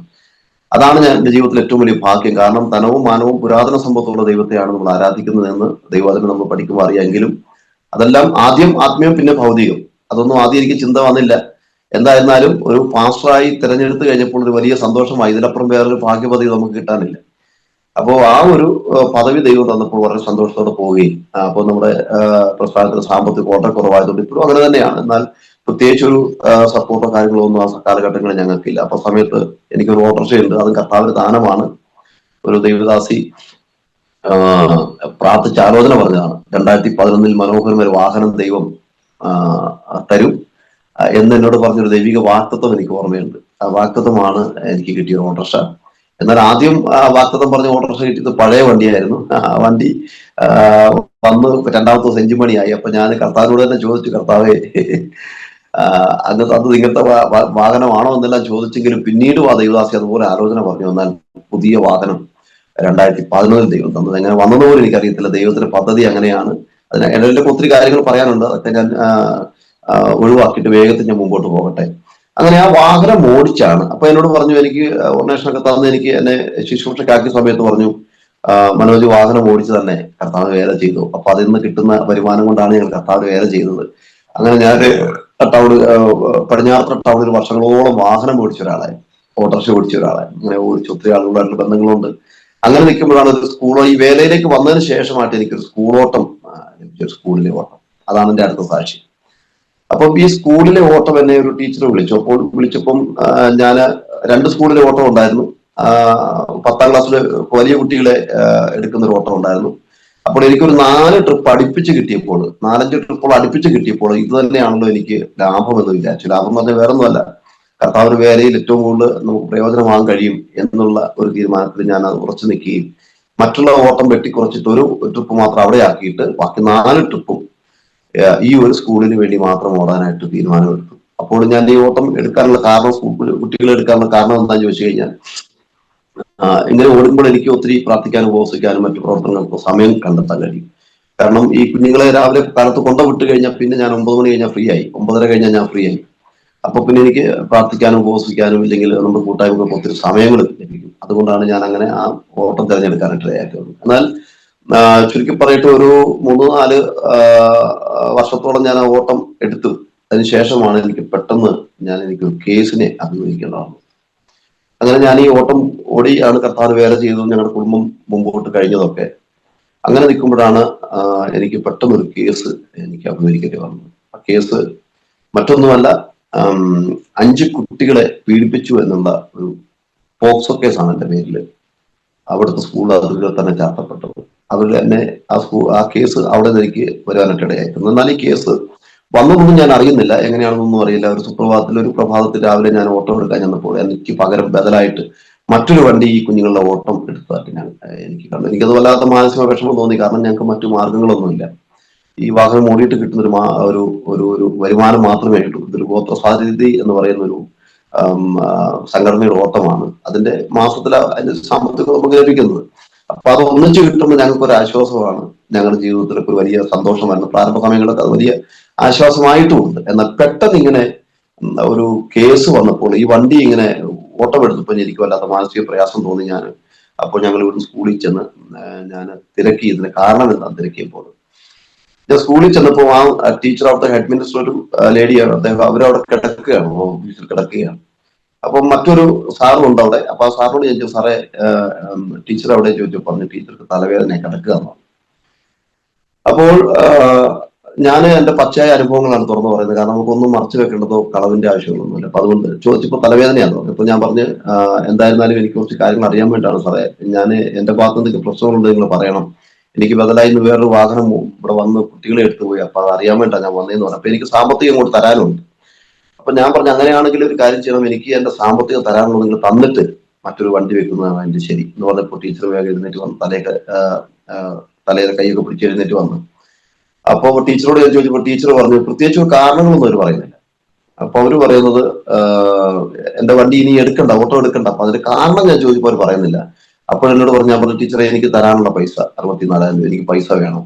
അങ്ങനെയാണെങ്കിൽ നിങ്ങൾ തന്നിട്ട് നിങ്ങൾ മറ്റൊരു വണ്ടി വെക്കുകയല്ലേ എന്റെ ശരി. ഇല്ലെങ്കിൽ ഞാൻ ചെയ്ത കാരണങ്ങൾ അതെന്താ എന്റെ ഭാഗത്തുള്ള തെറ്റ് അത് നിങ്ങൾ പറയണം. ഇല്ലെങ്കിൽ എന്തെങ്കിലും പ്രശ്നങ്ങളുണ്ടെങ്കിൽ പറയണം. അത് പറഞ്ഞപ്പോൾ ടീച്ചർ പറഞ്ഞു, ഞാൻ പൈസ ചോദിച്ചപ്പോൾ ടീച്ചർ പറഞ്ഞു എനിക്ക് മരത്തിൽ നിന്ന് കുലുക്കുന്ന പരിപാടിയൊന്നുമില്ല എന്ന് പറഞ്ഞ് അവര് അതിൽ നിന്ന് ഒഴിഞ്ഞു മാറി. അപ്പോൾ ഞാൻ പറഞ്ഞു, ടീച്ചറെ നിങ്ങൾ ഒരു കൃത്യമായിട്ട് ഡേറ്റ് പറഞ്ഞു, എനിക്ക് ആ ഡേറ്റിന് എനിക്ക് സാമ്പത്തികം തരണം എന്ന് പറഞ്ഞപ്പോൾ ടീച്ചർ പറഞ്ഞു 2 ആഴ്ചക്കകത്ത് ഞാൻ പൈസ തരാം എന്ന് പറഞ്ഞു. ഞങ്ങളിത് പോരുകയും ചെയ്തു. പോന്ന് അന്ന് ഇവിടെ കൺവെൻഷൻ നടക്കുന്ന സമയമാണ്, നമ്മുടെ പ്രസ്ഥാനത്തിന്റെയും പാസ്റ്റേഴ്സ് ഫെലോഷിപ്പിന്റെ ഒക്കെ കൺവെൻഷൻ നടക്കുന്ന സമയമാണ്. അപ്പൊ ഞാനൊരു മൈക്ക് പെർമിഷൻ എടുക്കാൻ വേണ്ടിയിട്ട് ഞാൻ വീട്ടിൽ നിന്ന് പുറത്തേക്ക് ഇറങ്ങിയ സമയത്താണ് പോലീസുകാർ എന്നെ തേടി വരുന്നത്. അപ്പോൾ ഇതിനു മുമ്പെയൊക്കെ എന്തെങ്കിലുമൊക്കെ സംവിധാനം ചെയ്തിട്ടുണ്ടാവും, എനിക്കറിയത്തില്ല. അപ്പോൾ ഞാൻ കാലത്ത് ദൈവദാസിയെ ഈ കൺവെൻഷൻ ഉള്ള ചർച്ചയിലേക്ക് വിട്ട് അവിടെ പകരത്തൊരു മീറ്റിംഗ് ഉണ്ട്, അതിന് ദൈവദാസിയെ അവിടെ കൊണ്ടുവിട്ടിട്ട് ഞാൻ വീട്ടിലേക്ക് വന്ന സമയത്താണ് പോലീസുകാർ വരുന്നത്. അത് ഒരിക്കലും ഞാൻ വീട്ടിൽ നിന്നൊന്നും ഹെൽമെറ്റ് വെച്ച് പുറത്തേക്ക് പോകാറില്ല, ഓട്ടി ചെല്ലുമ്പോഴാണ് ഹെൽമെറ്റ് വെച്ച് പോകാറ്. അപ്പൊ ഈ 2 വീലർ ഞാൻ ഹെൽമെറ്റ് വെച്ച് പുറത്തേക്ക് അങ്ങ് ഇറങ്ങിയ സമയത്താണ് പോലീസുകാർ വന്നിട്ട് എന്നെ വണ്ടിക്ക് എന്നെ നിർത്തി. അപ്പൊ എന്നോട് പറഞ്ഞു, ഞങ്ങള് മനോജിനെ നോക്കി വന്നതാണ്. അപ്പൊ ഞാൻ ചെന്ന സാറേ കാര്യം. അപ്പൊ ഞാൻ പറഞ്ഞു, സാറേ ഞാൻ ഇതിന്റെ മൈക്ക് പെർമിഷൻ എടുക്കാൻ വേണ്ടി പോകാൻ നിൽക്കുകയാണ്. അപ്പം പറഞ്ഞ അപ്പൊ ഞങ്ങൾക്ക് ഒരു അനുജൻ വാങ്ങിച്ചൊരു വാഹനമാണത്, ഒരു ബൈക്ക്. അപ്പൊ ആ ബൈക്ക് കളവ് പോയിരുന്നു. വാങ്ങിയ സമയത്ത് തന്നെ അത് ഞങ്ങൾ റോഡിൽ വെച്ചിട്ട് അത് കളവ് പോയി. വാങ്ങിയതിന്റെ 2ാമത്തെ ആഴ്ച അത് കളവ് പോയി. അപ്പൊ ഞാൻ കേസ് സ്റ്റേഷനിൽ കൊടുത്തിരുന്നു. അപ്പം അതിന്റെ ഒരു 42 ദിവസം കഴിഞ്ഞപ്പോൾ ഈ വാഹനം മൈസൂർ വെച്ച് ഞങ്ങൾക്ക് തിരിച്ചു കിട്ടാനായിട്ട് ഇടയായിരുന്നു. അപ്പൊ അന്ന് സ്റ്റേഷനിലെ പോലീസുകാർ തന്നെ പറഞ്ഞു, നിങ്ങളുടെ പ്രാർത്ഥന കൊണ്ടായിരിക്കും ഒരു പക്ഷേ ഈ വാഹനം തിരിച്ചു കിട്ടിയത്, ഇല്ലെങ്കിൽ ഒരു 10 മിനിറ്റോ 2 മിനിറ്റ് കൊണ്ട് തന്നെ ഈ വണ്ടി പൊളിച്ചു പോകേണ്ടതാണ്. അപ്പൊ അതൊരു വലിയൊരു അനുഗ്രഹമായി. അപ്പൊ ആ വണ്ടി തിരിച്ചു കിട്ടി. അപ്പൊ ആ ഒരു പേരും പറഞ്ഞാണ് പോലീസുകാർ എന്റെ അടുത്ത് വന്നത്. അതിന്റെ കേസിന്റെ കാര്യങ്ങളൊക്കെ കോടതിയിൽ നിന്ന് അതിന്റെ കടലാസ് പോയി. അപ്പൊ അത് ഞാൻ പറഞ്ഞു, സാറേ അങ്ങനത്തെ കേസോ കാര്യങ്ങളൊന്നും ഇല്ല, അത് വണ്ടിയുടെ കാര്യങ്ങളൊക്കെ അത് അപ്പൊ തന്നെ കഴിഞ്ഞതാണ്, അതിന്റെ പ്രശ്നങ്ങളൊന്നും ഇല്ല എന്ന് പറഞ്ഞപ്പോഴാണ് നിന്നോട് SI വന്നിട്ടുള്ളത് സ്റ്റേഷനിലേക്ക് വരാൻ, നിന്റെ ഓട്ടോറിക്ഷ കൊണ്ട് വരാനാ പറഞ്ഞിരിക്കുന്നതെന്ന് പറഞ്ഞു. അങ്ങനെ വീട്ടിൽ വന്നവര് പോലീസുകാർ വീട്ടിൽ വന്നു. എന്റെ മോനെ പരിചയപ്പെട്ടു, മൂത്ത മോനെ പരിചയപ്പെട്ട് ഞങ്ങൾ സംസാരിച്ച് വർത്താനൊക്കെ പറഞ്ഞു.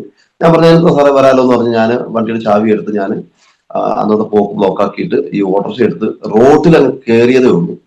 അപ്പൊ എന്നെ കാത്തോടെ പോലീസ് വാഹനം കിടക്കുന്നുണ്ടായിരുന്നു, മറ്റു പോലീസുകാരോടുണ്ടായിരുന്നു. അപ്പോഴത്തേക്ക് എന്നെ ഈ വാഹനത്തിലേക്ക് അവരെ ഓട്ടോറിക്ഷയിലേക്ക് പോയി പോലീസുകാരൻ ചാടി കയറി ഓട്ടോറിക്ഷ സ്റ്റേഷനിലേക്ക് പോയി. തുടർന്ന് എന്നെ വണ്ടിക്കകത്തേക്ക് പിടിച്ചു കയറ്റിയായിരുന്നു. പിടിച്ചു കയറ്റിയപ്പോൾ തന്നെ എന്റെ ഒരു അളിയൻ, എന്റെ ഒരു പിതാവിന്റെ പെങ്ങളുടെ മോളെ വിവാഹം കഴിച്ച് എന്റെ ഒരു അളിയൻ നിൽക്കുന്നു. അദ്ദേഹം ഓടി വന്ന് ചോദിച്ചു, അദ്ദേഹം ഒരു തെറ്റും ചെയ്യാത്ത ഒരാളാണല്ലോ, നിങ്ങൾ എന്തിനാ അദ്ദേഹത്തെ പോലീസ് സ്റ്റേഷനിൽ കയറ്റി ജീപ്പിലേക്ക് കയറ്റുന്നതിന് ചോദിച്ചേ പടി, അളിയനും മച്ചാനൊക്കെ അങ്ങ് വീട്ടിൽ, ഇത് സ്റ്റേഷനിലേക്കാണ് പറഞ്ഞ് എന്നെ അവിടെ കൊണ്ടുപോവുകയാണ്. അപ്പൊ എന്റെ കയ്യിൽ അന്ന് ഫോണൊന്നുമില്ല, ചെറിയൊരു ഫോണാണ് എനിക്കുള്ളത്, ഒരു കാർബണിന്റെ ഫോണാണ്. അപ്പൊ ഞാൻ പെട്ടെന്ന് എനിക്ക് ഓർമ്മ വന്ന ഒരു പാസ്റ്ററയാണ്, മാത്യു പാസ്റ്റർ. ഞാൻ പറഞ്ഞു, പാസ്റ്റർ എന്നെ ഇങ്ങനെ പോലീസുകാർ കൊണ്ടുപോകുന്നുണ്ട്, എന്താ കാര്യം എനിക്ക് അറിയത്തില്ല എന്ന് പറയില്ലല്ല, ഈ പോലീസ് എന്റെ ഫോൺ അവര് പിടിച്ചു വാങ്ങിച്ചു. പിന്നീട് സ്റ്റേഷനിലേക്ക് എന്നെ കൊണ്ടുപോവുകയാണ് ചെയ്യുന്നത്. അപ്പോഴും എനിക്ക് അറിയത്തില്ല എന്നെ എന്തിനാ കൊണ്ടുപോകുന്നത്, എന്റെ പേരിലുള്ള കുറ്റം എന്താ, ഇതൊന്നും ഞാൻ അറിയുന്നില്ല. അപ്പൊ ഞാൻ നല്ല ഡ്രസ്സൊക്കെ ചെയ്ത് ഇൻസർട്ടൊക്കെ ചെയ്താണ് ഞാൻ പോയത്. അവിടെ ചെന്ന് കുറച്ച് കഴിഞ്ഞപ്പോഴത്തേക്ക് എന്നെ ഉപദ്രവിക്കാൻ തന്നെ അവര് അവിടെ ഒരുങ്ങി നിൽക്കുകയായിരുന്നു. അപ്പൊ എന്നെ കൂടെ പിടിക്കാൻ വന്ന ഒരാളാണ്, ഒരു പോലീസുകാരൻ കൂടെയുണ്ട്. അദ്ദേഹം യൂണിഫോമിലൊന്നും അല്ല, അദ്ദേഹമാണ് എന്നെ കൂടുതലായിട്ട് അവിടെ വെച്ച് ആദ്യ സമയങ്ങളൊക്കെ മർദ്ദിച്ചത്. അദ്ദേഹം അവിടെ ചെന്നപടി എന്നോട് പറഞ്ഞു, ഇൻസൈഡൊക്കെ കഴിച്ചിട്ടോ എന്ന് പറഞ്ഞു. അപ്പം ഇൻസൈഡൊക്കെ കഴിപ്പിച്ചതിന് ശേഷമായിട്ട് എന്നോട് എന്നെ വലിയൊരു, ഞാനത് കഴിഞ്ഞൊരു വീഡിയോയിൽ ഞാനത് ശക്തമായിട്ട് പറഞ്ഞിട്ടുണ്ട്, ഒരു വലിയ ലാത്തിയാണ് എന്നെ, അതുകൊണ്ടാണ് എന്നെ ഉപദ്രവിക്കാനായിട്ട് പ്രാരംഭത്തിലെ എന്നെ ഉപദ്രവിച്ചത്. അതുകൊണ്ട് എന്റെ ഈ എലീന്റെ ഇവിടെയുള്ള ഈ അസ്ഥി നോക്കി എന്നെ മർദ്ദിക്കുകയാണ് ചെയ്തത്. അപ്പോൾ ആ മർദ്ദനം ഒരു ഫസ്റ്റത്തെ പ്രാരംഭ അടിയോടുകൂടി എന്റെ എല്ലാ അവസ്ഥയ്ക്കും എനിക്ക് ആകെപ്പാടെ എന്റെ താളം തെറ്റി, ഞാൻ നിലത്തുപോയി. ഒരു വല്ലാത്ത അനുഭവമായിരുന്നു. അപ്പൊ എന്നോട് ഇതെല്ലാം പറഞ്ഞു കഴിഞ്ഞപ്പോൾ ഞാൻ ചോദിച്ചു, സാറേ നിങ്ങൾ എന്റെ പേരിലുള്ള കുറ്റം എന്താണ്, ഇത് എന്നെ ഇവിടെ കൊണ്ടുവന്നത് എന്തിനാണ് എന്ന് ചോദിച്ചപ്പോൾ അതൊന്നും അവർ പറയുന്നത്, അതൊക്കെ പിന്നാലെ നിനക്ക് മനസ്സിലാകുമെന്നാണ് അദ്ദേഹം എന്നോട് പറഞ്ഞത്. അപ്പൊ ആ അടി കൊണ്ടതോടുകൂടി എനിക്ക് എന്നെ വല്ലാതെ എന്റെ ബോധം നഷ്ടപ്പെടുന്ന ഒരവസ്ഥയായി. ഞാൻ തറയിൽ പോയി വല്ലാതെ വേർത്തു കുളിച്ചു, വല്ലാത്ത അനുഭവത്തിലേക്ക് ഞാൻ മാറി. അങ്ങനെ ആ അടി കൊണ്ട് ചില മണിക്കൂർ കഴിഞ്ഞിട്ടാണ് എനിക്ക് അത്രയ്ക്ക് മേലെ എനിക്ക് ഭാരം തോന്നി. അപ്പം അതെല്ലാം കഴിഞ്ഞിട്ടാണ് പിന്നെ എനിക്ക് ബോധം തിരിച്ചു വരുന്നത്. അപ്പോൾ ആ അടി കൊണ്ട് ഞാൻ തറയിൽ വീണ സമയത്ത് ദൈവാത്മാവിനോട് സംസാരിക്കും. ഞാൻ അന്നേ തന്നെ ഹൃദയത്തിൽ പ്രാർത്ഥിക്കുന്നു, കർത്താവേ ഞാൻ ചെയ്ത കുറ്റം എനിക്ക് അറിയത്തില്ല എന്താ, ഞാനൊരു കുറ്റവും ചെയ്യാതാണ് ഇവിടെ. എനിക്ക് നല്ല ബോധ്യമുണ്ട് ഞാനൊരു കുറ്റവും ചെയ്തിട്ടില്ല. ഞാൻ എന്നെ പറ്റി നാട്ടുകാർക്ക് മുഴുവനും അറിയാം. ഞാൻ അങ്ങനെ ഒരു പ്രശ്നക്കാരനല്ല, ഒരു മദ്യപാനിയല്ല, അല്ലെങ്കിൽ അങ്ങനെ ഒരു കവർച്ചക്കാരനോ ഒന്നുമല്ല. നല്ല മാന്യമായി ജീവിച്ച ഒരു കുടുംബമാണ് ഞങ്ങളുടെ ജീവിതം. ഞങ്ങളുടെ കുടുംബം കർത്താവിന്റെ വേലയിലാണെങ്കിലും അത്ര ശക്തമായി ഞാൻ നിൽക്കുന്ന ഒരാളാണ്. അനേകടകളിൽ പോകും, ഒരു കുറ്റമോ ഒരു കളവോ മറ്റൊന്നും എന്റെ പേരിലില്ല. പിന്നെ എന്തിനാണ് എന്നെ ഇവർ ഈ സ്റ്റേഷനിൽ കൊണ്ടുവന്ന് മർദ്ദിക്കുന്നത് എനിക്കറിയത്തില്ല. അത് ചോദിച്ചപ്പോൾ അതിനോട് പറയുന്നു. അപ്പോൾ ഞാൻ അങ്ങനെ അതെല്ലാം കഴിഞ്ഞ് ഞാനപ്പോൾ തന്നെ ശക്തമായ ദൈവത്തോട് പ്രാർത്ഥിക്കുന്നു, കർത്താവേ എന്തിനാണ് എന്നെ മർദ്ദിക്കുന്നത് എനിക്കറിയത്തില്ല, എന്നെ മർദ്ദിക്കാൻ പോകുന്നത് എനിക്കറിയത്തില്ല. പ്രാരംഭത്തിലേ ഞാൻ കർത്താവിനോട് ശക്തമായിട്ട് പ്രാർത്ഥിക്കാനിടയായിത്തീർന്നു. എന്നാൽ അടികൊണ്ട് ഞാൻ തറയിൽ വീണ് അവിടുന്ന് ഞാൻ എഴുന്നേറ്റ് നിന്ന സമയത്ത് ഞാൻ ദൈവത്തെ ആ സമയത്ത് ഞാൻ അടിക്കിടക്കുമ്പോൾ എന്റെ ഹൃദയത്തിന് ദൈവാത്മാവിനോട് സംസാരിക്കുകയാണ്, ഈ പച്ചമരത്തോട് വിരുദ്ധ ചെയ്തെങ്കിൽ ഉണങ്ങിയോട് എത്ര അധികം ചെയ്യും. ആ കർത്താവിന്റെ വചനം എന്നെ വല്ലാതെ എന്റെ ഹൃദയത്തെ അങ്ങോട്ട് ആഴമായിട്ട് എന്നെ സൗഖ്യമാക്കാൻ, എന്റെ മനസ്സിനെ, എന്റെ വേദനകളും എന്റെ എല്ലാ ഭാരങ്ങളും മാറാനായിട്ട് ഇടയായിത്തീർന്നു. ആ സമയങ്ങളിലൊക്കെ ക്രൂശീകരണം എന്തെന്ന് അറിയത്തില്ലാത്ത എനിക്ക് ആ സമയത്താണ് ക്രൂശീകരണമെല്ലാം ദൈവാസ്മാരെ പ്രസംഗിക്കുന്നുണ്ട്, നമ്മളെല്ലാം പ്രസംഗിക്കുന്നുണ്ടെങ്കിലും ഈ ക്രൂശീകരണത്തിന്റെ ആ വേദന മനസ്സിലാക്കുന്ന സമയത്താണ്. അപ്പൊ ഞാൻ കർത്താവിനോട് എന്റെ ഹൃദയത്തിനകത്ത് അങ്ങനെ സംസാരിച്ചപ്പോൾ എനിക്ക് വല്ലാതെ എന്റെ ഭാരങ്ങളെല്ലാം മാറി. പിന്നീടുള്ള മർദ്ദനങ്ങളൊന്നും, ഞാൻ ചുരുക്കി പറയാം, പിന്നീടുള്ള മർദ്ദനങ്ങളൊന്നും എനിക്ക് അത്ര ഭാരമായിട്ട് തോന്നിയിട്ടില്ല. പിന്നീട് ഒത്തിരി എക്സസൈസുകളാണ് പിന്നെ എന്നെ ചെയ്യിക്കുന്നത്, തല കീഴായി നിർത്തി. അതൊക്കെ എനിക്ക് വല്ലാതെ സഹിക്കാൻ കഴിയാത്ത വേദന. ഞാൻ എന്റെ കുടുംബത്തിൽ പോലും അത് പറഞ്ഞിട്ടില്ല. ഈ സാക്ഷ്യങ്ങളൊക്കെ പറയുമ്പോഴാണ്, എന്റെ സാക്ഷ്യം പറയും പലപ്പോഴും എന്റെ ഭാര്യയും കുഞ്ഞുങ്ങളും എന്നെ സമ്മതിക്കത്തില്ല. കാരണം ഇത് പറയുമ്പോൾ ഞാനും കണ്ണു നിറയും കരയും, ഞാൻ വാവിട്ട് കരയും. എന്റെ ഭാര്യയ്ക്കോ കുഞ്ഞുങ്ങൾക്കോ അത് കേൾക്കാനായിട്ട് മനസ്സില്ല, അവർക്ക് താല്പര്യമില്ല. കാരണം അവർ അനുഭവിച്ച പീഡകൾ ആ സമയം വലുതാ. അങ്ങനെ ഞാൻ മർദ്ദനമേറ്റ് ചുരുക്കി പറയാം 3-ാമത്തെ ദിവസം 2 ദിവസം ഞാൻ അവിടെ തന്നെ സ്റ്റേഷനിലെ അവിടെ തന്നെ ഞാൻ കഴിഞ്ഞു, ഹോസ്റ്റലിൽ കഴിഞ്ഞു. 3-ാമത്തെ ദിവസം പകലാണ് എന്നെ അവിടുന്ന് കൊണ്ടുപോകുന്നത്. അതിന്റെ ഇടയിൽ രാത്രിയുടെ ആകുമ്പോൾ 2-ാം ദിവസങ്ങളിലൊക്കെ രാത്രിയുടെ ആകുമ്പോഴൊക്കെ മറ്റു മർദ്ദനങ്ങളിൽ ചില പോലീസുകാരെ എന്നെ ക്രൂരമായിട്ട് മർദ്ദിക്കാനായിട്ട് ഇടയായിട്ടുണ്ട്. ഒരു 2-3 പോലീസുകാർ ഒന്നിച്ച് വന്നൊരു രാത്രിയിൽ ഞാനിങ്ങനെ ഒരു കർട്ടനൊക്കെ ഇട്ട ഒരു ഭാഗത്താണ് നിൽക്കുന്നത്. അവിടെ വന്നിട്ട് അവിടെ എന്നെ നിർത്തിച്ചു. കാരണം അത് എന്നെ ശരിക്കും അടിക്കാൻ തന്നെ അവിടെ നിർത്തിയതാണെന്ന് എനിക്ക് തോന്നുന്നത്. അവിടെ നിർത്തിച്ചിട്ട് ഇവര് അസഭ്യ വാക്കുകൾ പറയുകയും എന്നെ പുച്ഛിക്കുകയെല്ലാം ചെയ്തിട്ട് അവസാനം കൂടെ നിന്ന് നടുക്ക് നിന്ന ഒരാള്. അപ്പൊ എനിക്ക് ഇവരെ എന്നെ ഇടിക്കുമെന്നോ എനിക്കങ്ങനെ യാതൊരു പ്രതീക്ഷയില്ല. ആ സമയത്ത് ഒരു പെട്ടെന്ന് കയ്യ് സ്പീഡിൽ വന്ന് എന്റെ ഇവിടെ താടയിൽ ഇവിടെ ഒറ്റ ഇടിയ. അതിന്റെ പാടുകളൊക്കെ ഇപ്പോഴും എന്റെ ഇവിടെ ഉണ്ട്. ആ ഇടി കൊണ്ടേം പടി തന്നെ രക്തം ചീറ്റി തെറിക്കാനായിട്ടിടയായി. അപ്പൊ രക്തം എന്റെ ശരീരത്ത് എന്റെ ഞാൻ ഇട്ട ഷർട്ടിൽ മുഴുവനും രക്തം ഇങ്ങനെ വന്നൊലിക്കാനായിട്ടിടയായി. അപ്പൊ എന്നോട് ഇത് ഇടിച്ചാൻ പടി എന്നോട് പറഞ്ഞു തുടക്കടാന്ന് പറഞ്ഞു. ഞാൻ അത് ആ കർട്ടനിൽ എന്നെ കൊണ്ട് തുടപ്പിച്ചു. എന്നാൽ ആ വസ്ത്രം ഒന്നും വീട്ടുകാരെ പിന്നെ കാണിച്ചിട്ടില്ല. അത് എന്റെ വീട്ടിലേക്ക് അവർ പൊതിഞ്ഞ് കൊണ്ടുവരാനായിട്ടിടയായിരുന്നു. എന്നാൽ അപ്പോഴും എനിക്ക് മനസ്സിലാകുന്നില്ല എന്തിനാണ് ഇവരെന്നെ ഉപദ്രവിക്കുന്നത് എന്നെനിക്ക് അറിയത്തില്ല. അപ്പോൾ ഞാൻ ദൈവത്തോട് പ്രാർത്ഥിച്ചു, കർത്താവ് എന്തിനാണ് എന്നെ ഇവരിങ്ങനെ ഉപദ്രവിക്കുന്നത് എനിക്കറിയത്തില്ല. അപ്പോഴും ആ കർത്താവ് നേരത്തെ എന്നോട് സംസാരിച്ച വചനം എന്റെ ഹൃദയത്തിൽ ഇങ്ങനെ ആഴമായിട്ട് കിടക്കുന്നത് കൊണ്ട് എനിക്ക് അതൊന്നും ഒരു വേദനയും തോന്നിയില്ല. അപ്പം അതെല്ലാം കഴിഞ്ഞ് അവരങ്ങ് പോയി. അതിനുശേഷമായിട്ട് പിറ്റേ ദിവസം അതിരാവിലെ മറ്റൊരു പോലീസുകാരൻ വന്നു. അപ്പൊ ആ ഇടിയുടെ ആഘാതത്തിൽ എന്റെ നാവെല്ലാം മുറിഞ്ഞു പോയി. വല്ലാത്തൊരവസ്ഥ, എനിക്ക് ഭക്ഷണം കഴിക്കാൻ പറ്റത്തില്ല, എനിക്ക് ഉമിനീര് പോലും ഇറക്കാൻ പറ്റാത്തൊരു വല്ലാത്ത സാഹചര്യത്തിൽ ഞാൻ നിൽക്കുന്ന സമയത്ത് പരവേശമുണ്ട്, ഉള്ളിൽ വേദനയുണ്ട്, വീട്ടുകാരെ കാണാത്തൊരു നൊമ്പരങ്ങളുണ്ട്. പക്ഷേ ഞാൻ പെട്ടെന്ന് ഇമോഷനാകും. സോറി, നിങ്ങൾ ക്ഷമിക്കുക. ആ സമയത്ത് ഒരു പോലീസുകാരൻ വന്നിട്ട് എനിക്ക് ദാഹിക്കുന്നുണ്ടായിരുന്നു. പക്ഷെ ഞാനിങ്ങനെ നിന്നപ്പോൾ അദ്ദേഹം വേഗത്തിൽ അവിടെ ഇങ്ങനെ ഈ ഒരു ഭാഗത്ത് ഇങ്ങനെ വെള്ളം ചൂടാക്കുന്ന കറണ്ട് അടുപ്പുകളൊക്കെ ഉണ്ട്. അപ്പൊ അദ്ദേഹം ഇങ്ങനെ വേഗത്തിൽ വന്നിട്ട്, അദ്ദേഹത്തെ എനിക്ക് അറിയാവുന്ന പോലീസുകാരാണ്, കുറെ ആൾക്കാരും എനിക്ക് അറിയുന്ന പോലീസുകാരാണ്. അപ്പൊ ഇദ്ദേഹം വേഗത്തിൽ കുറച്ച് വെള്ളം അദ്ദേഹം എടുത്ത് വേഗം ഇങ്ങനെ പൊക്കി അദ്ദേഹം വയറൊഴിച്ച് അദ്ദേഹം കുടിച്ചു. കുടിച്ചിട്ട് എന്നോട് ചോദിച്ചാൽ നിനക്ക് വെള്ളം വേണമെന്ന് ചോദിച്ചു. ഞാൻ പറഞ്ഞു സാറേ എനിക്ക് വെള്ളം വേണമെന്ന് പറഞ്ഞു. വെള്ളം വേണമെന്ന് അദ്ദേഹം ചിലപ്പം ചൂടുള്ള വെള്ളമായിരിക്കത്തില്ല കുടിച്ചത്, പക്ഷെ എനിക്ക് തന്ന തിളച്ച വെള്ളമായിരുന്നു. ഞാനും അതുപോലെ ഗ്ലാസ് വായി മുട്ടിക്കണ്ടല്ലോ എന്ന് വിചാരിച്ചാൽ ഞാൻ പൊക്കി കുടിക്കാൻ വായിലൊഴിക്കലും. ഇത് വല്ലാതെ എൻ്റെ നാവ് വല്ലാതെ മുറിഞ്ഞിരിക്കുന്ന നാവായിരുന്നു. അത് വല്ലാതെ എനിക്കും സഹിക്കാൻ കഴിയാത്തൊരു അസ്വസ്ഥതയായി. ഇങ്ങനെയൊക്കെ ക്രൂരമായി ചെയ്യുമെന്ന് ഒരിക്കലും ഞാൻ മനസ്സുകൊണ്ട് വിചാരിച്ചിട്ടില്ല. പക്ഷെ എനിക്കൊന്നും ചെയ്യാൻ പറ്റാത്ത നിസ്സഹായനായി ഞാൻ അവിടെ നിന്നു. ഞാൻ അന്നേരം ദൈവത്തോട് ശക്തമായിട്ട് പ്രാർത്ഥിച്ചു. അതിനുശേഷമാണ് പിന്നെ അന്ന് തന്നെ എന്നെ അവിടുന്ന് ജയിലിലേക്ക് കൊണ്ടുവരാനായിട്ടിടയായി. അതിനു മുമ്പ് മറ്റൊരു പോലീസുകാരൻ, അവിടുത്തെ ഒരു SI ആണ്, SI ആണ്. അവസാനമായിട്ട് എനിക്ക് കിട്ടുന്നത് 2 ചെകിടത്തുള്ള അടിയ. 2 ചെകിടത്തും മാറി മാറി അടിച്ചു. അത് ലാസ്റ്റ് മാത്രമാണ്. ചെവി അടി കൊണ്ടിട്ട് ചെവി മൂടിപ്പോയി, എനിക്ക് ചെവി കേൾക്കുന്നില്ല. 2 ചെവിക്കും മാറി മാറി അടിച്ചു.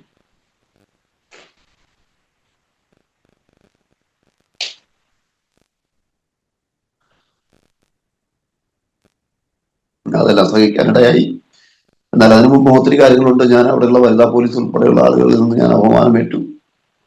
ഞാൻ അന്നേരം ഒക്കെ ശക്തമായിട്ട് പ്രാർത്ഥിക്കുകയാണ്. ഞാൻ ആ സെല്ലിനകത്ത് തന്നെ ശക്തമായിട്ട് പ്രാർത്ഥിക്കുമ്പോഴും ഒരു വനിതാ പോലീസിന് എനിക്ക് ഇപ്പോഴും ഓർമ്മയുണ്ട്. അവരുടെ മുഖമൊന്നും ഞാൻ ഒരിക്കലും മറക്കത്തില്ല. ഞാൻ അവർക്ക് വേണ്ടിയൊക്കെ പ്രാർത്ഥിക്കുന്നുണ്ട് ഇപ്പോഴും. അവരെന്നോട് പറയുകയാണ്, അവന്റെ ഇരിപ്പ് കണ്ടില്ലേ, ഇപ്പൊ വന്ന് അവന്റെ ദൈവം അവനെ വിടിവിക്കുന്ന അവന്റെ പ്രാർത്ഥന എന്ന് പറഞ്ഞപ്പോൾ ഞാൻ എൻ്റെ ഹൃദയത്തിനകത്ത് ഞാൻ സന്തോഷിച്ചു. എൻ്റെ ദൈവം എന്നെ വിടിവിക്കും, എൻ്റെ ദൈവം എന്നെ രക്ഷിക്കും. കാരണം പഠനം പഠിച്ചതിന് ശേഷമായിട്ട് ഒത്തിരി കാര്യങ്ങൾ നമുക്കറിയാമല്ലോ. കാരണം ദാനിയേലിനെ സിംഹക്കുഴിയിലേക്ക് കൊണ്ടെറിഞ്ഞപ്പോഴും രാജാവിന് സ്വസ്ഥതയില്ലാതെ രാജാവ് അരവരെ കിടക്കാൻ രാത്രി ഉറങ്ങിയിട്ടില്ല. അപ്പോൾ ദാനിയേൽ ശക്തമായി ദൈവസന്നിധി പ്രാർത്ഥിച്ചു. അപ്പൊ ആ സമയത്ത് ആ സിംഹങ്ങളൊന്നും ദാനിയേലിനെ ഉപദ്രവിച്ചില്ല. രാജാവതി ശക്തമായിട്ട് അതിൽ ആ സന്തോഷത്തോടെ കാലത്തി എന്ന് ചോദിച്ച ചോദ്യം ഇപ്പോഴും എൻ്റെ ഹൃദയത്തിലുണ്ട്. ചോദിക്കുകയാണ്, ദൈവത്തിന് ഏറ്റവും പ്രിയനായ ദാനിയേലേ, നിന്നെ സിംഹങ്ങളൊന്നും ചെയ്തില്ലേ എന്നൊരു ചോദ്യം ഇങ്ങനെ അട്ടഹസിച്ച് ചോദിച്ചപ്പോൾ എന്നെ ഒന്നും ചെയ്തില്ല എന്നുള്ള മറുപടിയാണ് വരുന്നത്. എന്നാൽ അതുപോലെ തന്നെ എനിക്ക് അവിടെ ഒന്നും സംഭവിക്കത്തില്ല, എന്നെ ദൈവം എന്നെ പുറത്തു കൊണ്ടുവരുന്നുള്ള വലിയ ഒരു ആശ്വാസം എൻ്റെ ഹൃദയത്തിനകത്തുണ്ടായി. അങ്ങനെ അന്ന് തന്നെ അവിടെ ജയിലിലേക്ക് കൊണ്ടുപോയി. ജയിലിലേക്ക് കൊണ്ടുപോയ ശേഷം എന്നെ ഇവിടെ നന്നായി മർദ്ദിച്ചിട്ടാണ് കൊണ്ടുപോകുന്നത്. അപ്പൊ ഈ ജയിലിൽ ഒരു നടയടി എന്ന് പറഞ്ഞ പരിപാടിയുണ്ട്, പക്ഷെ അതെനിക്കത് കിട്ടിയിട്ടില്ല.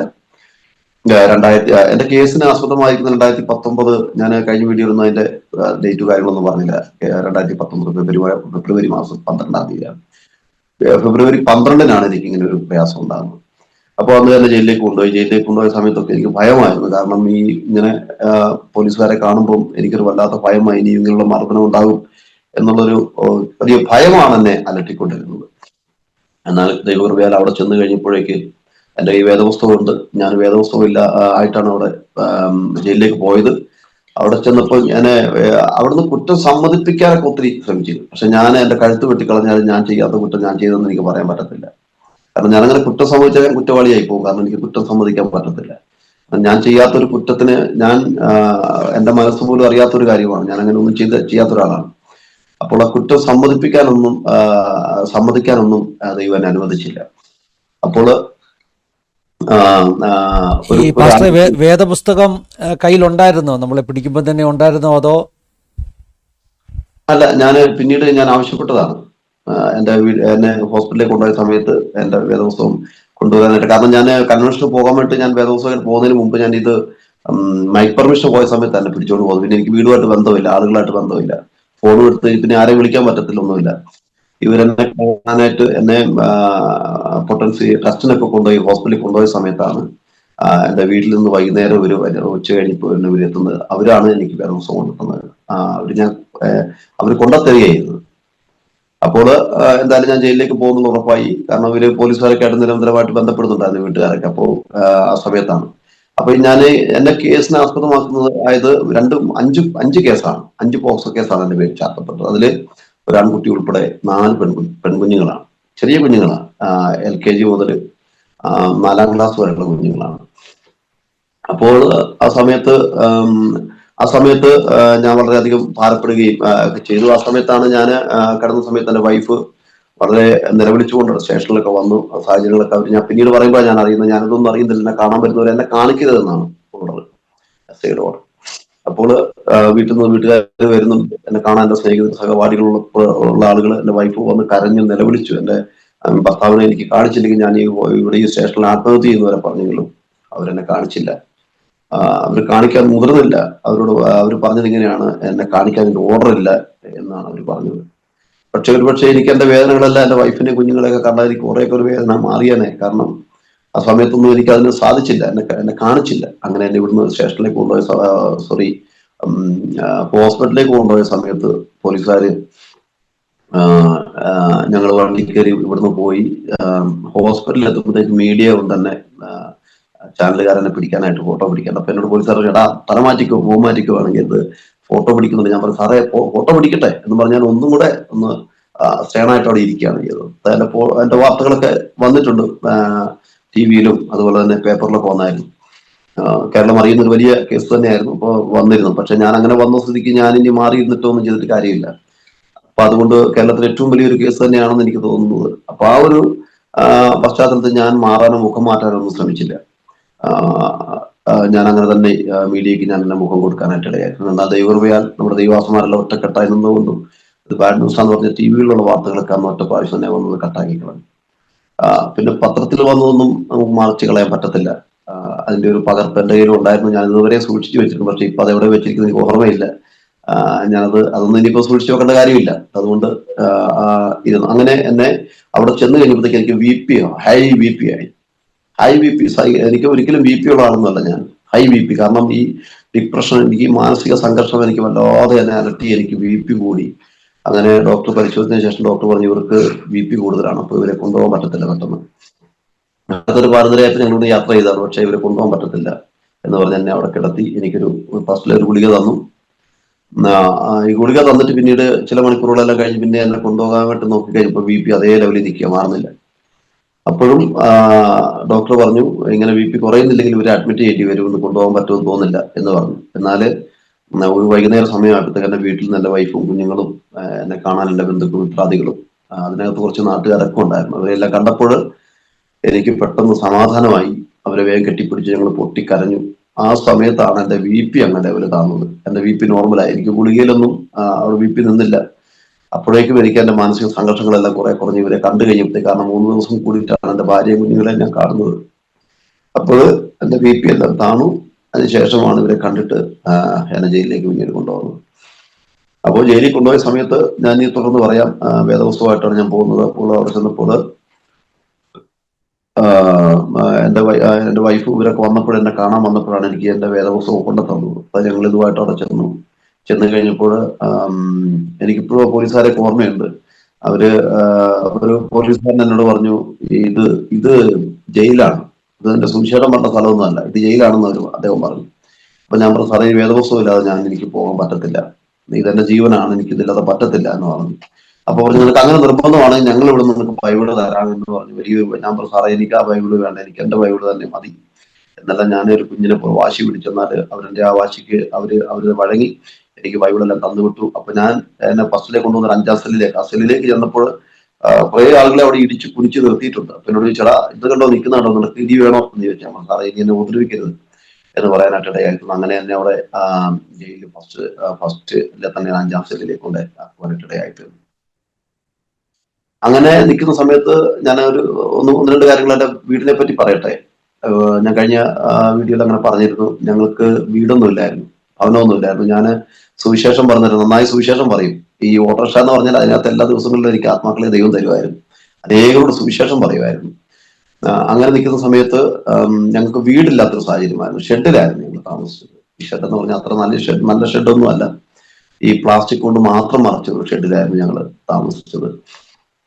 അങ്ങനെ ഞാൻ ജയിലിൽ കാലുകുത്തി പിറ്റേ ദിവസം ഈ ഷെഡ് പൊളിക്കാനായിട്ട് ഇടയായിരുന്നു. പഞ്ചായത്ത് അധികൃതരും വാർഡ് മെമ്പറൊക്കെ വന്നു എനിക്കൊരു പഞ്ചായത്തിൽ നിന്ന് വീട് അനുവദിച്ചു തരികയും ഈ ഷെഡെല്ലാം പൊളിച്ചു ഇവിടുത്തെ നാട്ടുകാരെല്ലാം കൂടി അവരുടെ സഹായമാണ് ഇപ്പോൾ ഞങ്ങൾ ഈ താമസിക്കുന്ന ഈ വീട്. ഇതൊരു കൊച്ചു വീടാണ്, 2 റൂമിലൊരു വീടാണ്. ഇതിന്റെ 2 റൂമാണ്. പക്ഷേ കുറച്ച് ഭാഗങ്ങളെല്ലാം ടൈലിടാനായിട്ട് ഒരു ദൈവദാസൻ തന്നെയാണ്, അദ്ദേഹം എന്നെ സഹായിച്ച് അദ്ദേഹം തന്നെയാണ് എനിക്കിതെല്ലാം ചെയ്തു തന്നത്. പക്ഷെ 2 റൂം ടൈലിട്ടിട്ടില്ല, നമുക്ക് ടൈലിട്ട വീടൊന്നും വേണ്ട.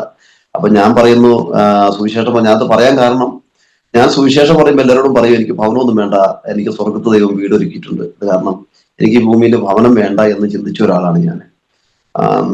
കാരണം എന്താണെന്ന് ചോദിച്ചു കഴിഞ്ഞാൽ അത്ര തീവ്രമായിട്ട് ദൈവത്തിൽ ഞാൻ അങ്ങനെ വിശ്വാസം ഉള്ളത് കൊണ്ട് അങ്ങനത്തെ ഒരു ചിന്തയായിരുന്നു എന്റെ ഹൃദയത്തിൽ ഉണ്ടായിരുന്നു. എന്നാൽ പിന്നീട് സുവിശേഷം എല്ലാം പറഞ്ഞ് അനേകരോട് സുവിശേഷം പറയുമ്പോൾ അവർ പറയും, മനോജ് പാസ്റ്റർ വീട് ഞങ്ങൾക്ക് കാണണം എന്നെല്ലാം പറഞ്ഞ് എന്റെ വീട്ടിലേക്ക് അനേകം വരാൻ തുടങ്ങി കഴിഞ്ഞപ്പോൾ എനിക്ക് വല്ലാത്ത ഒരു അപകർഷതാബോധം തോന്നി. അപ്പൊ ഞാൻ പിന്നീട് ദൈവത്തോട് പ്രാർത്ഥിക്കാൻ തുടങ്ങി, കർത്താവ്, ഈ ഭൂമിയിലായിരിക്കും എനിക്കൊരു കൊച്ചു ഭവനം എനിക്ക് ആവശ്യമാണ്, ഒരു കൊച്ചു ഭവനം, എനിക്കൊരു കൊച്ചു ഭവനം തന്നാൽ മതി. അങ്ങനെ പ്രാർത്ഥിക്കുവായിരുന്നു. എന്നാൽ ദൈവന്റെ ആഗ്രഹപ്രകാരം തന്നെ 2 റൂമിലുള്ള ഒരു കൊച്ചു വീട് എനിക്ക് ദൈവം തരാനായിട്ട് ഇടയായിത്തീർന്നു.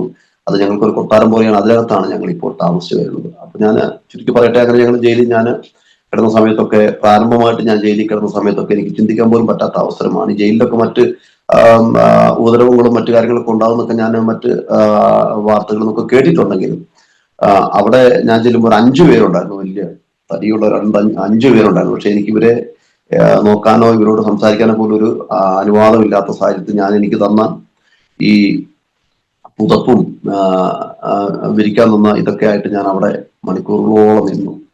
പക്ഷെ ഇവരാരും എന്നെ ഗവനിച്ചില്ല. കാരണം ഒരു ജയിലിലേക്ക് ഒരു കുറ്റവാളിയെ കൊണ്ടുപോകുമ്പോൾ തലേ ദിവസം തന്നെ പേപ്പറിൽ അച്ചടിച്ച് വരും, ഇന്ന ഒരാൾ ഇന്ന സ്ഥലത്തേക്ക് വരുന്നുണ്ട്. അപ്പൊ എല്ലാവർക്കും അറിയാം ഇന്ന. അപ്പൊ ഞാൻ 5 കുഞ്ഞുങ്ങളെ പീഡിപ്പിച്ച് ഞാൻ ജയിലിൽ വരുന്നുണ്ടെന്നുള്ളതൊക്കെ ജയിലിൽ എല്ലാവർക്കും അറിയാം.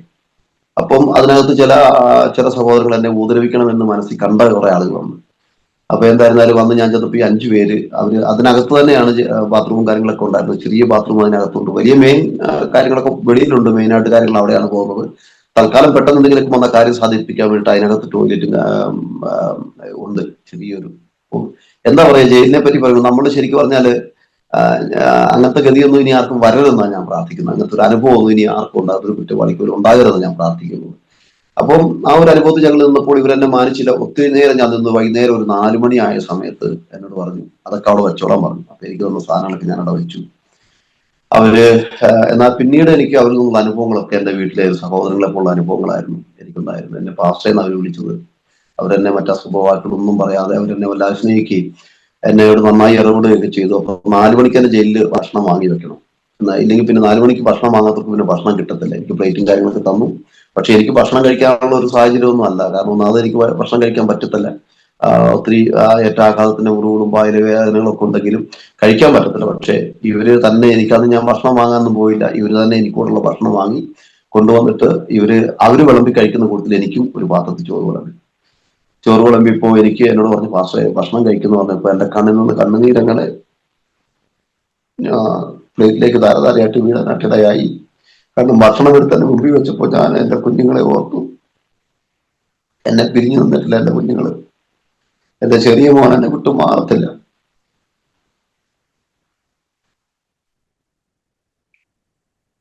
അപ്പോ എനിക്ക് ഭക്ഷണം കഴിക്കാൻ പറ്റുന്നില്ല. ഞാൻ അന്നത്തെ ദിവസം ഒന്നും ഭക്ഷണം കഴിച്ചില്ല. ചില ദിവസങ്ങൾ അങ്ങനെ മുമ്പോട്ട് പോയി. ഭക്ഷണം കഴിക്കാൻ പറ്റാത്ത സാഹചര്യങ്ങളുണ്ടായി.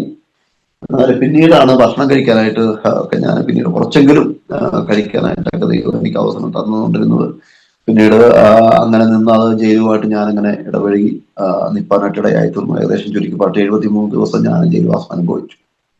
എന്നാല് ജയിലിൽ കിടക്കുമ്പോഴൊക്കെ ഒത്തിരി അനുഭവങ്ങളുണ്ട്. അത് കേട്ടാൽ നിങ്ങൾ ചിരിക്കുകയും ചെയ്യും, കരയുകയും ചെയ്യും. കാരണം ജയിലിൽ ഒത്തിരി അനുഭവങ്ങൾ എനിക്കുണ്ടായി. കാരണം ഞാനിവിടെ വിശ്വാസിയായിരുന്ന കാലം തൊട്ടേ ദൈവത്തിന്റെ ആത്മാവിന്റെ ഹൃദയത്തിലുള്ള ദർശനം ഉണ്ടാവും. ആ ദർശനം നിങ്ങളുമായി പങ്കുവെക്കാൻ എനിക്ക് താല്പര്യമുണ്ട്. ഇങ്ങനെയാണ് ആ ദർശനം. ദൈവാത്മാവിനോട് പറഞ്ഞു, എന്താ പറയാ, അധികാലത്ത് എഴുന്നേറ്റ് പ്രാർത്ഥിക്കാനായിട്ടുള്ളൊരു ദർശനമാണ് ദൈവാത്മാവ് തന്നത്. കാരണം മറ്റിതര മതസ്ഥരൊക്കെ അധികാലത്ത് എഴുന്നേറ്റ് ദൈവത്തെ ആരാധിച്ചു അവരുടേതായിരിക്കുന്ന ദൈവങ്ങളെ മഹത്വപ്പെടുത്തും. ഒരു രാഷ്ട്രീയക്കാരനെ സംബന്ധിച്ചിടത്തോളം 6 മണിക്ക് പള്ളി മണിയടിക്കും. അതുപോലെ തന്നെ മുസ്ലിം സഹോദരങ്ങൾ അവർ 4-4:45 ബാങ്ക് വിളിക്കും. വളരെ കൃത്യതയോടെ അവരുടെ കാര്യങ്ങൾ കർമാദികൾ അവർ ചെയ്യും. അതുപോലെ തന്നെ ഹൈന്ദവ സഹോദരങ്ങളാണെങ്കിൽ അവർ 2 മണിയോ 3 മണിയോട് കൂടിയൊക്കെ 3 മണിയോട് കൂടി അവരുടെ പൂജാകർമ്മങ്ങളും കാര്യങ്ങളൊക്കെ അവർ കുടിച്ചൊരുങ്ങി ചെയ്യും. അങ്ങനെ ദൈവത്തിന്റെ ദർശനം ഒരു ദൈവ പൈതലായിരിക്കുന്നു. അല്ലെങ്കിൽ ഈ ദൈവമക്കളാണ് നമ്മൾ എഴുന്നേൽക്കുന്നതും പ്രാർത്ഥിക്കുന്നതും ഒക്കെ വളരെ വൈകിട്ടാണ്.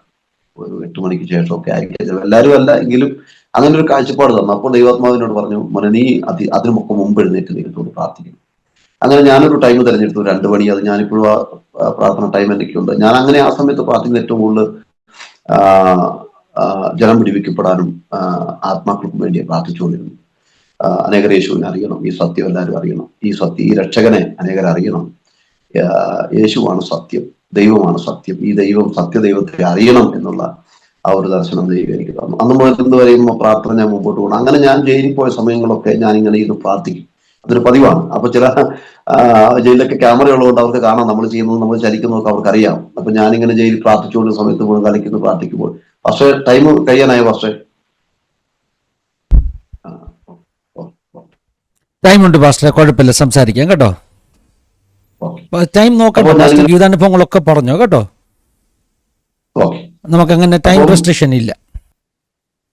ഓക്കെ അപ്പം ഞാനിങ്ങനെ പ്രാർത്ഥിച്ചുകൊണ്ടിരുന്നപ്പോൾ പോലീസുകാരൻ വന്നിട്ട്, എന്റെ ഒഫീഷ്യൽ നെയിം ചാക്കോ എന്നാണ്.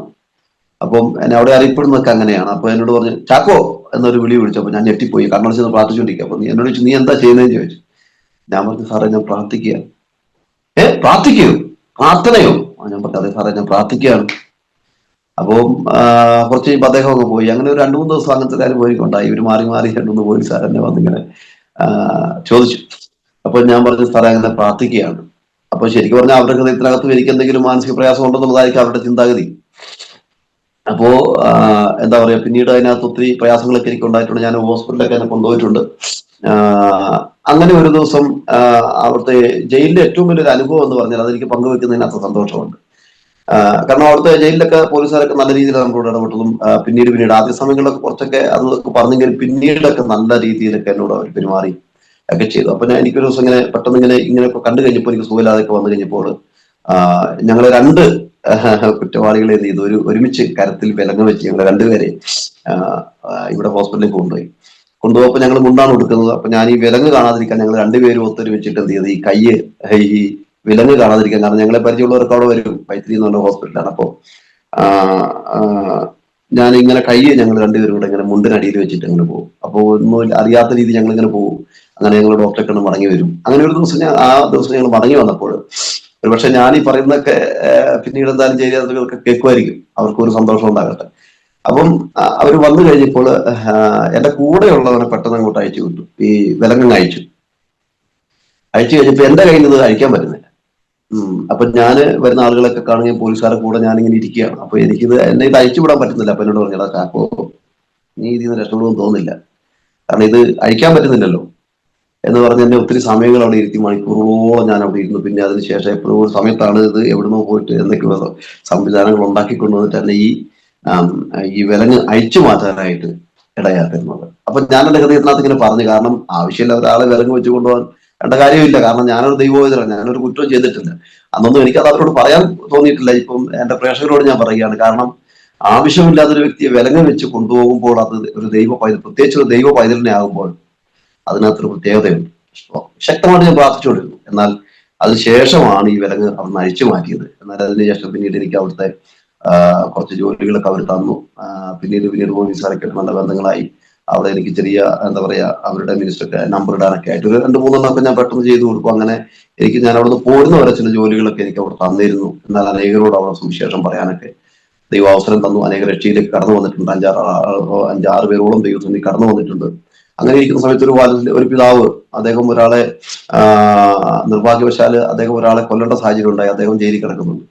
അദ്ദേഹത്തിന്റെ പേര് എനിക്ക് ഇപ്പോഴും ഓർമ്മയുണ്ട്, ശശാങ്കൻ എന്നാണ്. ഒരുപക്ഷെ ശശാങ്ക് അപ്പച്ചലി എന്റെ ഈ സാക്ഷ്യം കേൾക്കട്ടെ എന്നാണ് ഞാൻ ആഗ്രഹിക്കുന്നത്. അദ്ദേഹം ഇങ്ങനെ സെല്ല് മാറ്റി വിടും, നമ്മളെ ഓരോ സെല്ലിലും മാറ്റി വിടും. അപ്പോൾ അവിടെ ചെല്ലുമ്പോൾ ഓരോ കളികളൊക്കെ ഉണ്ട്, ക്യാരംസ്, ചെസ്, ഇങ്ങനെ ഓരോ കളികളുണ്ട്. പിന്നെ ഈ എന്താ പറയാ, ഈ ലുഡോ എന്ന് പറഞ്ഞൊരു കളിയൊക്കെ ഉണ്ട്. പക്ഷെ എനിക്കതൊന്നും അറിയത്തില്ല. പക്ഷെ അതിനകത്ത് മുതിർന്നില്ലെങ്കിൽ വ്യാപൃതരായ രീതിയിൽ ഇവർ നമ്മളെ ഉപദ്രവിക്കും, ചെല്ലുന്നവർ ഉപദ്രവിക്കും. പക്ഷെ എന്നെ ഇതെല്ലാം പഠിപ്പിച്ച് ഈ ലുഡോ കളിച്ച് ആദ്യം ഞാൻ ജയിച്ചിട്ട് ഞാൻ മാറിയിരുന്ന് ശക്തമായിട്ട് പ്രാർത്ഥിക്കുക. അപ്പൊ പിന്നീടൊക്കെ ഞാൻ അവരോട് പറയും, നമുക്ക് എല്ലാവർക്കും ജാമ്യം ലഭിക്കണ്ടേ, അപ്പൊ അതിന് മുമ്പ് നമുക്കൊരു പരിപാടിയുണ്ട്, നമുക്ക് ദൈവത്തോട് പ്രാർത്ഥിക്കണം എന്ന് ഞാൻ അവരോട് പറയും. അപ്പൊ ഞങ്ങളിങ്ങനെ വട്ടത്തിൽ കൂടിയിരുന്ന് കരം കോർത്തിരുന്ന് ഞങ്ങൾ പ്രാർത്ഥിക്കുമായിരുന്നു. അതൊക്കെ ഒരു പക്ഷേ അവിടുത്തെ ക്യാമറയിൽ ഇപ്പോൾ ഉണ്ടോ എന്ന് എനിക്കറിയത്തില്ല, ഉണ്ടെങ്കിൽ കാണാം, ഇതൊന്നും കളപ്പല്ല. അപ്പൊ ഞങ്ങളിങ്ങനെ ശക്തമായിട്ട് പ്രാർത്ഥിക്കും. ഞാൻ മാത്രം കണ്ണടച്ചിരിക്കും, ഇവർക്ക് അറിയത്തില്ലല്ലോ യേശു ആരാധന. അപ്പൊ അതുകൊണ്ട് ഞാൻ കണ്ണടച്ചിരുന്ന് പ്രാർത്ഥിക്കും, ജാമ്യത്തിന് വേണ്ടിയാണ് പ്രാർത്ഥിക്കുന്നത്. അങ്ങനെ ഇരുന്ന് പ്രാർത്ഥിക്കുമ്പോൾ പോലീസുകാർ വന്നിട്ട് എന്താണ് പരിപാടി ചോദിക്കുമ്പോഴത്തേക്ക് എല്ലാവരും ഞെട്ടിത്തിരി. അപ്പൊ ഞാൻ പറയും, സാറേ പ്രാർത്ഥിക്കാന്ന് പറയും.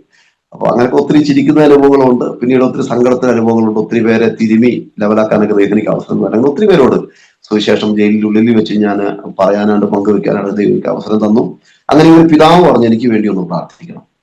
ഇദ്ദേഹത്തിന് പിന്നെ അതിനിടയിൽ ഒരു കാര്യം പറയട്ടെ, ഞാൻ അത് പറയാതിരിക്കാൻ പറ്റത്തില്ല. കാരണം ഈ ജയിലില് മറ്റു സന്ദർശകർ അനേകർ വരാറുണ്ട്. മറ്റിതര മതസ്ഥര് ആയിട്ടുള്ള ആളുകൾ അവരുടേതായിരിക്കുന്ന ലെവലിൽ അവിടെ വരികയും ഈ ജയിലിൽ കിടക്കുന്ന ജയിൽ പുള്ളികളെ കാണുകയും അവർക്ക് വേണ്ട നിർദ്ദേശങ്ങൾ കൊടുക്കുകയൊക്കെ ചെയ്യാറുണ്ട്. അങ്ങനെ അങ്ങനെ ആ കൂട്ടത്തിൽ ഞാനിപ്പോ പറഞ്ഞൊരു പിതാവ് അവിടെ ഉണ്ടായിരുന്നു. ആ പിതാവിന് ആരോ കൊടുത്തൊരു മാതാവിന്റെ ഫോട്ടോ വെച്ചിട്ട് അദ്ദേഹം അതിനകത്ത് ഈ നിറച്ചു കൊതുക, അതിനകത്ത് കൊതുകുണ്ടാവും. അപ്പൊ കൊതുകിന് വേണ്ടി കയ്യിൽ നിന്ന് കാശ് മുടക്കി ചന്ദനത്തിരി വാങ്ങിച്ച് കത്തിക്കും. അപ്പൊ ഈ ചന്ദനത്തിരിയൊക്കെ വാങ്ങുമ്പോൾ ഈ ഫോട്ടോയിൽ വേണ്ടി അദ്ദേഹം ഇങ്ങനെ ഒരു പൂജ പോലെ ചെയ്തിട്ട് അവിടെ ഇതിങ്ങനെ വെക്കാറുണ്ട്. അപ്പോൾ അദ്ദേഹം അങ്ങനെ ഇരുന്ന് പ്രാർത്ഥിക്കാറ്. അപ്പോൾ എനിക്ക് പരിചയമില്ലാത്ത സമയത്തൊന്നും അദ്ദേഹത്തോട് ഞാൻ സംസാരിച്ചിട്ടില്ല. അങ്ങനെ കുറെ ദിവസങ്ങളിൽ, മാസങ്ങൾ, ഒരു 1-2 ആഴ്ചകൾ കടന്നുപോയി. അതെല്ലാം കഴിഞ്ഞ് ഇങ്ങനെ നിൽക്കുന്ന സമയത്താണ് ഈ ജയിലില് ദൈവദാസന്മാർ, പാസ്റ്റർമാർ വരാറ്. അപ്പോൾ ഇങ്ങനെ പാസ്റ്റർമാരാണെന്നൊന്നും പറഞ്ഞില്ല. അങ്ങനെ ഞങ്ങളെ ഈ മുകളിലേക്ക് കൊണ്ടുപോകും. കാരണം ഇത് അങ്ങനെ വരുമ്പോൾ ഒരു ഹോളുണ്ട്. ആ ഹോളിൽ കൊണ്ടുപോയിട്ടാണ് അവിടുത്തെ കാര്യങ്ങളെല്ലാം ചെയ്യുന്നത്. അപ്പൊ ഇങ്ങനെ ഒരു പാസ്റ്റർ അവിടെ വരുന്നുണ്ടെന്ന് പറഞ്ഞിട്ട് ഞാനും അവിടെ കടന്നുപോയി. ചെന്ന സമയത്ത് അദ്ദേഹത്തെ ഞാൻ കണ്ടിട്ടില്ല. ഞാൻ അന്ന് ആദ്യമായിട്ടാണ് കാണുന്നത്. അദ്ദേഹത്തിന്റെ പേര് ജോസ് എന്നാണ്, മാനന്തവാടി പാസ്റ്ററാണ്. അദ്ദേഹത്തിന്റെ ആ നല്ല സേവനങ്ങളെ ഞാൻ ഇപ്പോഴും സ്മരിക്കുകയാണ്. അപ്പോ നമ്മൾ എവിടെ കിടന്നാലും ദൈവം നമ്മോട് കൂടെയുണ്ടെന്നുള്ള ചിന്ത എനിക്ക് അന്നേരം വന്നു. ദൈവമേ, എന്നെ ആരും കാണുന്നില്ലല്ലോ, ഞാൻ ഈ ഒരു വലിയ പ്രയാസത്തിൽ ഇങ്ങനെ ജയിലിൽ കിടക്കുകയാണല്ലോ എന്നൊക്കെ ചിന്തിക്കുമ്പോഴും അവിടെയും ദൈവത്തിന്റെ നാമത്തെ അറിയിക്കുന്ന ഒരു വട്ടം ഞാൻ അവിടെ വന്നു. അങ്ങനെ ഈ ജോസ് പാസ്റ്റർ അവരുടെ കൂടെയുള്ള ഒരു സംഘം അവിടെ വന്നു. അവരോട് സ്ഥിരമായിട്ട് നിത്യമായിട്ടുള്ള സന്ദർശകരാണ്. അവരോട് കടന്നു വന്ന് അവിടുത്തെ ജയിലിലെ ആളുകളെ അവർക്ക് വേണ്ട കാര്യങ്ങളൊക്കെ നിർദ്ദേശങ്ങൾ കൊടുക്കുകയും അവർക്ക് വേണ്ടി പ്രാർത്ഥിക്കുകയൊക്കെ ചെയ്യും. അവർക്ക് വേണ്ട എല്ലാ നിർദ്ദേശങ്ങളും കൊടുക്കാറുണ്ട്. അങ്ങനെ ഈ പാസ്റ്ററോട് വരുമ്പോൾ അന്ന് ഞാനും ഉണ്ട് അവിടെ. അപ്പോൾ ആർക്കെങ്കിലും ഒക്കെ പാട്ട് പാടാനോ ഒക്കെ ഉള്ളൊരു അവസരം ഉണ്ടെങ്കിൽ പാടാം എന്നൊക്കെ പറഞ്ഞപ്പോൾ എന്റെ ഹൃദയത്തിനകത്തൊരു താല്പര്യം തോന്നി. ദൈവാസന്മാരിൽ എന്നാൽ പിന്നെ വേണ്ട, ഒരു പാട്ട് പാടിയേക്കാം എന്ന് വിചാരിച്ച് ഞാൻ വന്നൊരു പാട്ട് പാടി. വളരെ സങ്കടത്തോടൊരു പാട്ട് പാടി. ആ പാട്ട് പിന്നെ ജയിലിൽ എല്ലാവർക്കും ഭയങ്കര ഇഷ്ടമാണ്. പിന്നെ ഞാനിങ്ങനെ വരുന്ന സമയത്തൊക്കെ എല്ലാവർക്കും പാട്ട് പാടണം. അങ്ങനെ പാട്ടും എന്താ പറയാ, വചനവും ധ്യാനങ്ങളും ചിന്തകളും പ്രസംഗങ്ങളൊക്കെ ആയിട്ട് ഞങ്ങൾ ജയിലിൽ സന്തോഷമായിട്ട് കൂടുകയാണ്. അപ്പൊ പാസ്റ്റർ എനിക്ക് ഒരിക്കലും മറക്കാൻ പറ്റത്തില്ല. അദ്ദേഹം എനിക്കൊരു വലിയ പ്രചോദനമായിരുന്നു അവിടെ. പിന്നെ എനിക്ക് അദ്ദേഹത്തെ കാണുമ്പോൾ ഒരു വലിയ സന്തോഷമാണ്. എനിക്ക് എങ്ങനെയെങ്കിലും ജയിൽ മോചിതനാകണമല്ലോ എന്നുള്ളൊരു ചിന്ത എനിക്ക് വരികയാണ്. പക്ഷെ അദ്ദേഹത്തിന് അറിയത്തില്ല ഞാൻ ചെയ്ത കുറ്റം എന്താണെന്നൊന്നും അദ്ദേഹത്തിന് അറിയത്തില്ല. കാരണം നേരിട്ട് സംസാരിക്കാനൊന്നും പറ്റത്തില്ല. അദ്ദേഹത്തെ കുടുംബവുമായി ഞാൻ ഓർക്കുകയാണ്. പക്ഷെ പിന്നീട് അദ്ദേഹം എൻ്റെ വീട്ടിൽ വന്നെന്നുള്ളതാണ് ഞാൻ അറിയുന്നത്. എൻ്റെ ഭാര്യയും കുഞ്ഞുങ്ങളെയും വന്ന് കണ്ട് കുഞ്ഞുങ്ങൾക്ക് വേണ്ട ഭക്ഷണ കാര്യങ്ങളൊക്കെ വാങ്ങിച്ചു കൊടുക്കുകയും എൻ്റെ ഭാര്യയെ ആശ്വസിപ്പിക്കുകയും ചെയ്തിട്ടാണ് അവർ ടീമായിട്ട് പോയത്. ആ ദൈവവാസന ഞാൻ ഇപ്പോഴും ഓർക്കുന്നു. ദൈവം സഹായിക്കട്ടെ. അങ്ങനെ മുമ്പോട്ട് പോയി അനേകർക്ക് ആശ്വാസമായി തീർന്നുകൊണ്ട് ജയിലിലെ ശുശ്രൂഷകളൊക്കെ അങ്ങനെ ചെയ്തുകൊണ്ടിരിക്കുകയാണ്. അങ്ങനെ സമയത്ത് ഈ ശശാങ്കൻ എന്ന് പറഞ്ഞ അപ്പച്ചൻ ഒരു ദിവസം എന്നോട് പറഞ്ഞു, ആദ്യമായിട്ട് അങ്ങനെ ഒരാളെന്നോട് പ്രാർത്ഥന ചോദിക്കുന്നു. അപ്പൊ ഞാൻ പറഞ്ഞു, അതെന്താ അപ്പച്ച, ഞാൻ പ്രാർത്ഥിക്കാലോ. അപ്പച്ചൻ എന്ത് വിഷയത്തിന് വേണ്ടിയാണ് ഞാൻ പ്രാർത്ഥിക്കണ്ടേ ചോദിച്ചപ്പോ എന്നോട് പറഞ്ഞു, പാസ്റ്ററെ, ഞാൻ സാഹചര്യത്തിന്റെ സമ്മർദ്ദത്തിൽപ്പെട്ട ഒരാളെ കൊല്ലേണ്ട സാഹചര്യം ഉണ്ടായി. എന്റെ ജീവരക്ഷയ്ക്ക് വേണ്ടി ഞാൻ ചെയ്തതാണ് എന്ന് അദ്ദേഹം എന്നോട് പറഞ്ഞു. ഞാൻ പറഞ്ഞു, സാരമില്ല എന്ന് പറഞ്ഞ് അദ്ദേഹത്തിന് തലയിൽ കൈവച്ച് ഞാൻ ശക്തമായിട്ട് പ്രാർത്ഥിച്ചിട്ട് അദ്ദേഹത്തോട് ഇങ്ങനെ ഞാൻ പറഞ്ഞു, നിങ്ങൾ ഈ കേസ് തള്ളിപ്പോകും, ഈ കേസ് തെളിവില്ലാതെ തള്ളിപ്പോകുന്നതാണ്. അങ്ങനെയെല്ലാം പറഞ്ഞു. പക്ഷേ അതിനുശേഷം ഒത്തിരി പേർക്ക് വേണ്ടി ഞാൻ പ്രാർത്ഥിക്കാനും അവർക്ക് വേദന ഇട്ടുകൊണ്ടുവരുന്നവരൊക്കെ തീരുമാനമായിട്ടൊക്കെ ഇരിക്കാം. ഞാൻ നല്ലൊരു സഹപാഠിയായിട്ട് തന്നെ അവരുടെ കൂടെ കട്ടയ്ക്ക് നിന്ന്. കാരണം ഒത്തിരി സന്തോഷമായിട്ട് പിന്നീടുള്ള അനുഭവങ്ങളൊക്കെ, അതിനകത്ത് ഒത്തിരി വേദനപ്പെടുന്ന അനുഭവങ്ങളും ഉണ്ട്. അതൊന്നും ഞാനിപ്പം ഷെയർ ചെയ്യുന്നില്ല. എന്തായിരുന്നാലും വളരെ സന്തോഷത്തോടെ അവിടെ നിന്ന സമയത്താണ് പിന്നീട് എനിക്ക് 73ാമത്തെ ദിവസം, എന്റെ ജയിലിലെ സാക്ഷ്യം ഇവിടെ അവസാനിപ്പിക്കാൻ പോവുകയാണ്. അപ്പോൾ 73ാമത്തെ ദിവസം ഞാൻ ജയിൽ വിമോചിതനായി എന്നുള്ളൊരു വാർത്ത ഒരു പോലീസുകാരൻ വന്ന് പറയുന്നത്. അപ്പോൾ ആ സമയത്തൊക്കെ ഞങ്ങളുടെ കുടുംബം ഒരു നിർധന കുടുംബമാണ്. സാമ്പത്തികമൊന്നും ഇല്ലാത്തത് എന്ന് പറഞ്ഞാൽ, ഞാൻ ഈ വീഡിയോ ചെയ്യുമ്പോൾ അങ്ങനെ വേറൊന്നും അല്ല, ധനവും മാനവും ആഗ്രഹിച്ചിട്ടല്ല ഇങ്ങനെ ഞാൻ സംസാരിക്കുന്നത്. ആ സമയത്ത് എനിക്ക് എങ്ങനെ അന്നത്തേക്കും ഞങ്ങളുടെ ഈ വീടിന് എനിക്ക് 15 സെന്റ് സ്ഥലമാണ് എന്റെ പിതാവ് തന്നിരിക്കുന്നത്. ഇതിന്റെ ആധാരമെല്ലാം കൊണ്ട് ഒരു പണയം വെച്ചിരുന്നു. എന്റെ ഫസ്റ്റ് കാര്യങ്ങൾക്ക് വേണ്ട കാര്യങ്ങളെല്ലാം അവർ ചെയ്തിരുന്നു. അപ്പോൾ അത് ഇപ്പോഴും അങ്ങനെ തന്നെ കിടക്കുന്നു. അങ്ങനെ നിന്ന സമയത്ത് ഞാൻ എന്താ പറയാ, ആ സമയത്തൊക്കെ ഈ കോവിഡിന്റെ വലിയ പ്രയാസമുള്ള സമയമാണ്. അങ്ങനെ നിൽക്കുമ്പോഴാണ് ഒരു ദൈവദാസി ഇങ്ങനെ എൻ്റെ വൈഫുമായിട്ട്, ഞാനിങ്ങനെ ജയിലിൽ കിടന്ന കാര്യങ്ങളൊക്കെ അറിഞ്ഞിട്ടൊരു ദൈവദാസി എൻ്റെ വൈഫിനെ വിളിക്കാനായിട്ടിടയായി. ദൈവദാസിയുടെ പേരിങ്ങനെയാണ്, സൂസൻ ജോർജ് എന്നാണ്. ബോസ്റ്റൺ പ്ലെയർ ലൈനിലെ സൂസൻ ജോർജ്. ദൈവദാസി എൻ്റെ വൈഫിനെ വിളിച്ചിട്ട് പറഞ്ഞു, ബിന്ദു ഭാരപ്പെടേണ്ട, പാസ്റ്റർ നമുക്ക് എത്രയും പെട്ടെന്ന് പുറത്തിറക്കി കൊണ്ടുവരാം എന്നെല്ലാം പറഞ്ഞു വല്ലാതെ ആശ്വസിപ്പിക്കുവാനായിട്ട് ഇടയായിത്തീർന്നു. അങ്ങനെ ആ ദൈവദാസിയാണ് പിന്നീട് എൻ്റെ കാര്യങ്ങൾക്കെല്ലാം ആ, സാമ്പത്തികം ചെലവാക്കിയതും കേസ് നടത്തിച്ചതും ഒക്കെ അവരാണ്. ആ ദൈവദാസിയാണ് ബോസ്റ്റൺ പ്രയറിലെ ദൈവദാസിയെ ഓർക്കുമ്പോൾ എനിക്ക് വളരെയധികം ആ, എന്താ പറയുക, പ്രത്യാശയും സന്തോഷവും ഒക്കെ ഉണ്ട്. കാരണം എൻ്റെ ഒരു മാതാവിനേക്കാൾ അപ്പുറമായി എന്നെ സ്നേഹിക്കുകയും ആദരിക്കുകയും എന്നെ ഇടയ്ക്കിടയ്ക്ക് കോൾ ചെയ്ത് കാണുകയൊക്കെ ഞങ്ങളെ ചെയ്തിരുന്നു ആ ദൈവദാസി. എന്നാൽ ആ ദൈവദാസി ഇപ്പോൾ ഇമ്പങ്ങളുടെ തീരമാണ്. താൻ പ്രിയം വെച്ച കർത്താവിന്റെ സന്നിധി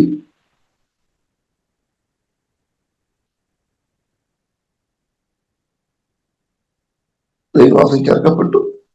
എന്നാൽ തുടർന്ന് പിന്നെയും എന്റെ കേസ് 5 കേസും കഴിഞ്ഞതിന് ശേഷമാണ് ദൈവദാസി മരണപ്പെടുന്നത്. എന്നാൽ ഇപ്പോഴും ഞങ്ങൾ ഓർക്കുമ്പോൾ, കുടുംബത്തെ ഓർക്കുമ്പോൾ ഒത്തിരി സന്തോഷമുണ്ട്.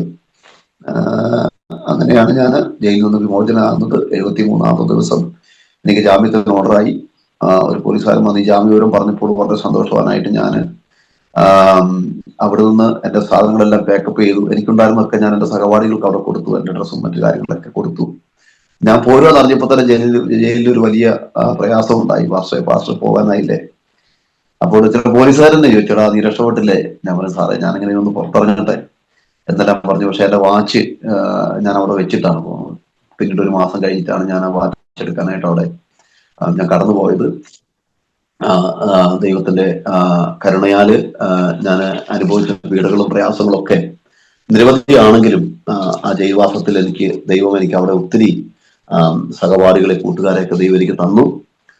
പിന്നീട് ഞാൻ പെട്ടെന്ന് ഇവിടെ വന്ന് എനിക്ക് ഒന്നും ഇതുമായിട്ടൊന്നും പൊരുത്തപ്പെടാനായിട്ട് കഴിഞ്ഞില്ല. പിന്നീട് എനിക്ക് എൻ്റെ വീടിന്റെ പണികൾ ഇങ്ങനെ കടന്നു. എൻ്റെ വീട് ഇങ്ങനെ ഞാൻ വന്നപ്പോഴത്തേക്ക് വീടിന്റെ പണികളെല്ലാം ഏറെക്കുറെ വാർപ്പെടുത്തിച്ചു. ആ പഞ്ചായത്ത് മെമ്പറെ ഞാൻ ഇപ്പോഴും ഓർക്കുകയാണ്. ടോം എന്നാണ് അദ്ദേഹത്തിന്റെ പേര്. ഇപ്പോഴും ഞങ്ങൾ നല്ല ബന്ധങ്ങളുണ്ട്. അത് ഞങ്ങൾ വരികയൊക്കെ ചെയ്തു. പിന്നീട് ദൈവം എൻ്റെ ഭവനത്തിന്റെ കാര്യങ്ങളെല്ലാം എത്രത്തോളം ചെയ്യുവാനും ഞങ്ങളെ നല്ലൊരു ഭവനത്തിൽ താമസിപ്പിക്കാനൊക്കെ ദൈവത്തിന് പദ്ധതി ഉണ്ടായി. എന്നാൽ ആ ജയിലിൽ കിടന്ന സാഹചര്യങ്ങളൊക്കെ എൻ്റെ ജീവിതത്തിൽ ഒത്തിരി വന്നെങ്കിലും ദൈവത്തിന്റെ പദ്ധതിയായിരിക്കും ഒരു പക്ഷെ ഞാൻ അങ്ങനെ ചെയ്യും. പിന്നീട് ഞാനിങ്ങനെ ചിന്തിക്കും, ഇങ്ങനെ ഒരു പ്രയാസം ഉണ്ടായതും ജയിലിൽ കിടന്നതൊക്കെ ദൈവത്തിന്റെ പദ്ധതിയായിരിക്കാമെന്ന് ഞാൻ എൻ്റെ ഹൃദയത്തിനകത്ത് അങ്ങനെ ചിന്തയുണ്ടായി. എന്നാൽ എനിക്കെതിരെ കേസ് കൊടുത്തവർക്കൊന്നും അവർക്കെതിരെ എനിക്ക് പരാതിയോ പരിഭവമോ ഇല്ലെങ്കിൽ എന്നെ ഉപദ്രവിച്ചവരോടൊന്നും എനിക്ക് പരാതികളോ പരിദേവനങ്ങളോ ഒന്നുമില്ല. കാരണം അവരോടൊക്കെ ഞാൻ ഇപ്പോഴും മിണ്ടുകയും ഒക്കെ നല്ല ബന്ധത്തിലാണുള്ളത്. പക്ഷെ എനിക്ക് അവരോടൊന്നും ഒരു ഒരു സങ്കടങ്ങളോ ഒരു വൈരുദ്ധ്യങ്ങളോ ഒന്നുമില്ല. കാരണം അവരെല്ലാം കർത്താവിന്റെ മക്കളാക്കി മാറണം എന്നുള്ള ചിന്തയാണ് എൻ്റെ ജീവിതത്തിൽ ഞാൻ ഏറ്റവും അധികമായി ആഗ്രഹിക്കുന്നത്. കാരണം കർത്താവിന്റെ വചനം പഠിക്കുമ്പോൾ ഒത്തിരി ജയിലിൽ കിടന്ന അനുഭവങ്ങൾ, അനേകം ജയിലിൽ കിടന്ന അനുഭവങ്ങളുണ്ടല്ലേ. പൗലോസൊക്കെ ഒത്തിരി കഷ്ടങ്ങളിൽ കൂടി കടന്നുപോയി.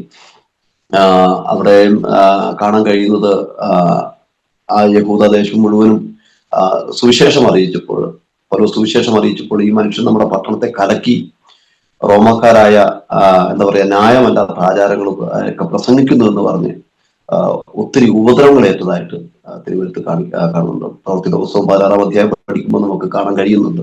അതിന്റെ 19 വാക്യങ്ങളൊക്കെ വായിക്കുമ്പോൾ ശക്തമായിട്ട് അവിടെ കാണാൻ കഴിയുന്നുണ്ട്. എന്നാൽ എന്താ പറയാ അധിപതികൾ അവരുടെ വസ്ത്രമെല്ലാം വലിച്ചു കീറി അവരെ കോൽ കൊണ്ട് അടിച്ച് ഉപദ്രവേൽപ്പിച്ചു. കോൽ കൊണ്ട് അവരെ അടിപ്പാൻ കൽപ്പിച്ചിട്ട് അവരെ എന്ത് ചെയ്തു, വളരെ അടിപ്പിച്ചു എന്നൊക്കെയാണ് അതിനകത്ത് പ്രവൃത്തി ദിവസത്തിൽ കാണാൻ കഴിയുന്നത്. അങ്ങനെ ഒത്തിരി ഉപദ്രവങ്ങളേറ്റ അനുഭവങ്ങൾ നമുക്ക് കാണാൻ കഴിയുന്നു. ശേഷം അവരെ തടവിലാക്കി. കാരാഗ്രഹ പ്രമാണിയോട് അവരെ എന്ത് ചെയ്യണം, അവരെ സൂക്ഷ്മതയോടെ കാപ്പാനായിട്ട് അവരെ കൽപ്പിച്ചതൊക്കെ ആയിട്ട് കാണുന്നു. എന്നാൽ സഭയുടെ ശ്രദ്ധേറിയ പ്രാർത്ഥന കാരാഗ്രഹത്തിന്റെ അടിസ്ഥാനം വിളക്കിയെന്ന് കാണാൻ കഴിയുന്നുണ്ട്. എന്നാലും ഞാൻ ജയിലിൽ കിടന്ന സമയങ്ങളിലൊക്കെ എൻ്റെ ദൈവദാസന്മാരും ദൈവമക്കളും വളരെ ശക്തമായ നിലകളിൽ എനിക്ക് വേണ്ടി പ്രാർത്ഥിപ്പാനായിട്ടിടയായിത്തീർന്നു.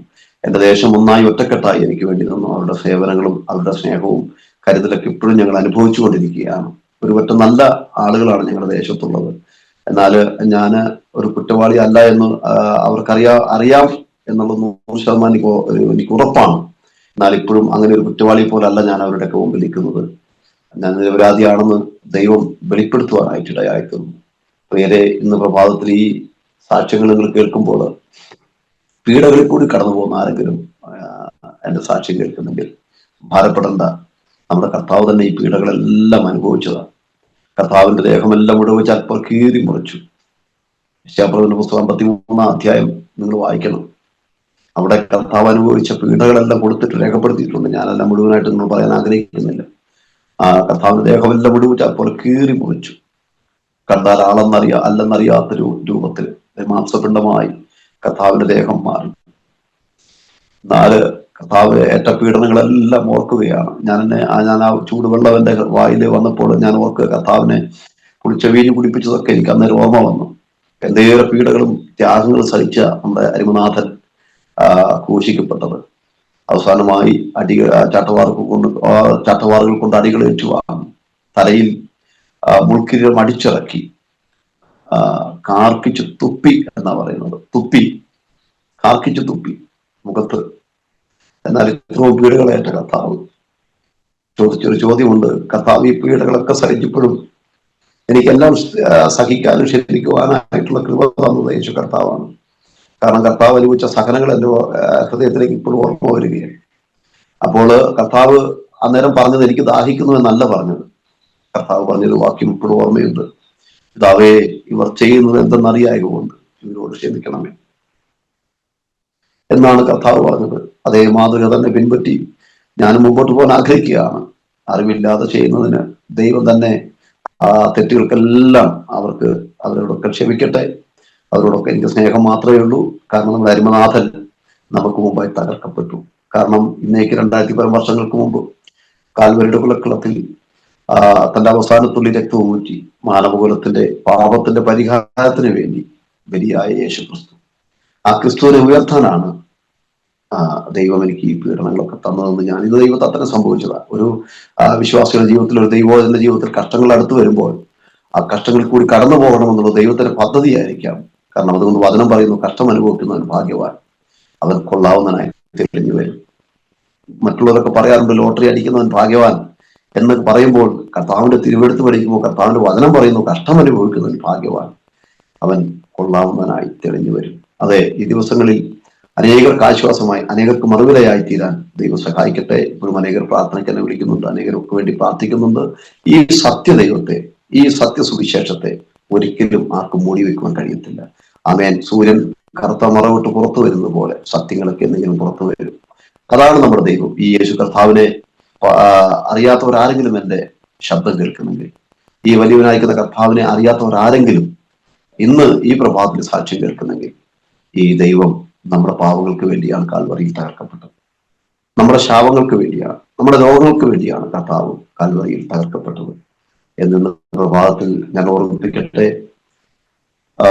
ദൈവം എല്ലാവരെയും ധാരാളമായിട്ട് അനുഗ്രഹിക്കട്ടെ. എത്രത്തോളം സമയം ക്ഷമയോടെ എന്റെ സാക്ഷ്യങ്ങളെ കേട്ടുകൊണ്ടിരുന്ന എല്ലാ പ്രേക്ഷകർക്കും ദൈവനാമത്തിൽ ഞങ്ങളുടെ കുടുംബത്തിന്റെ സ്നേഹബന്ധങ്ങളെ അറിയിക്കുകയാണ്. പ്രത്യേകാല് ഇന്ന് ഞങ്ങളെ ഈ ശുശ്രൂഷയ്ക്കായിട്ട് ക്ഷണിച്ച കർത്താവിന്റെ വിലപ്പെട്ട ദാസൻ, ഈ ആസാദി ചാനലിന്റെ ഡയറക്ടറായി പ്രവർത്തിക്കുന്ന പാസ്റ്റർ ഫിന്നി ജേക്കബ്, അതോടൊപ്പം തന്നെ കർത്താവിന്റെ ദാസനെ കുടുംബത്തെയും ദൈവസന്നിധി ഞങ്ങൾ ഓർത്ത് പ്രാർത്ഥിക്കും.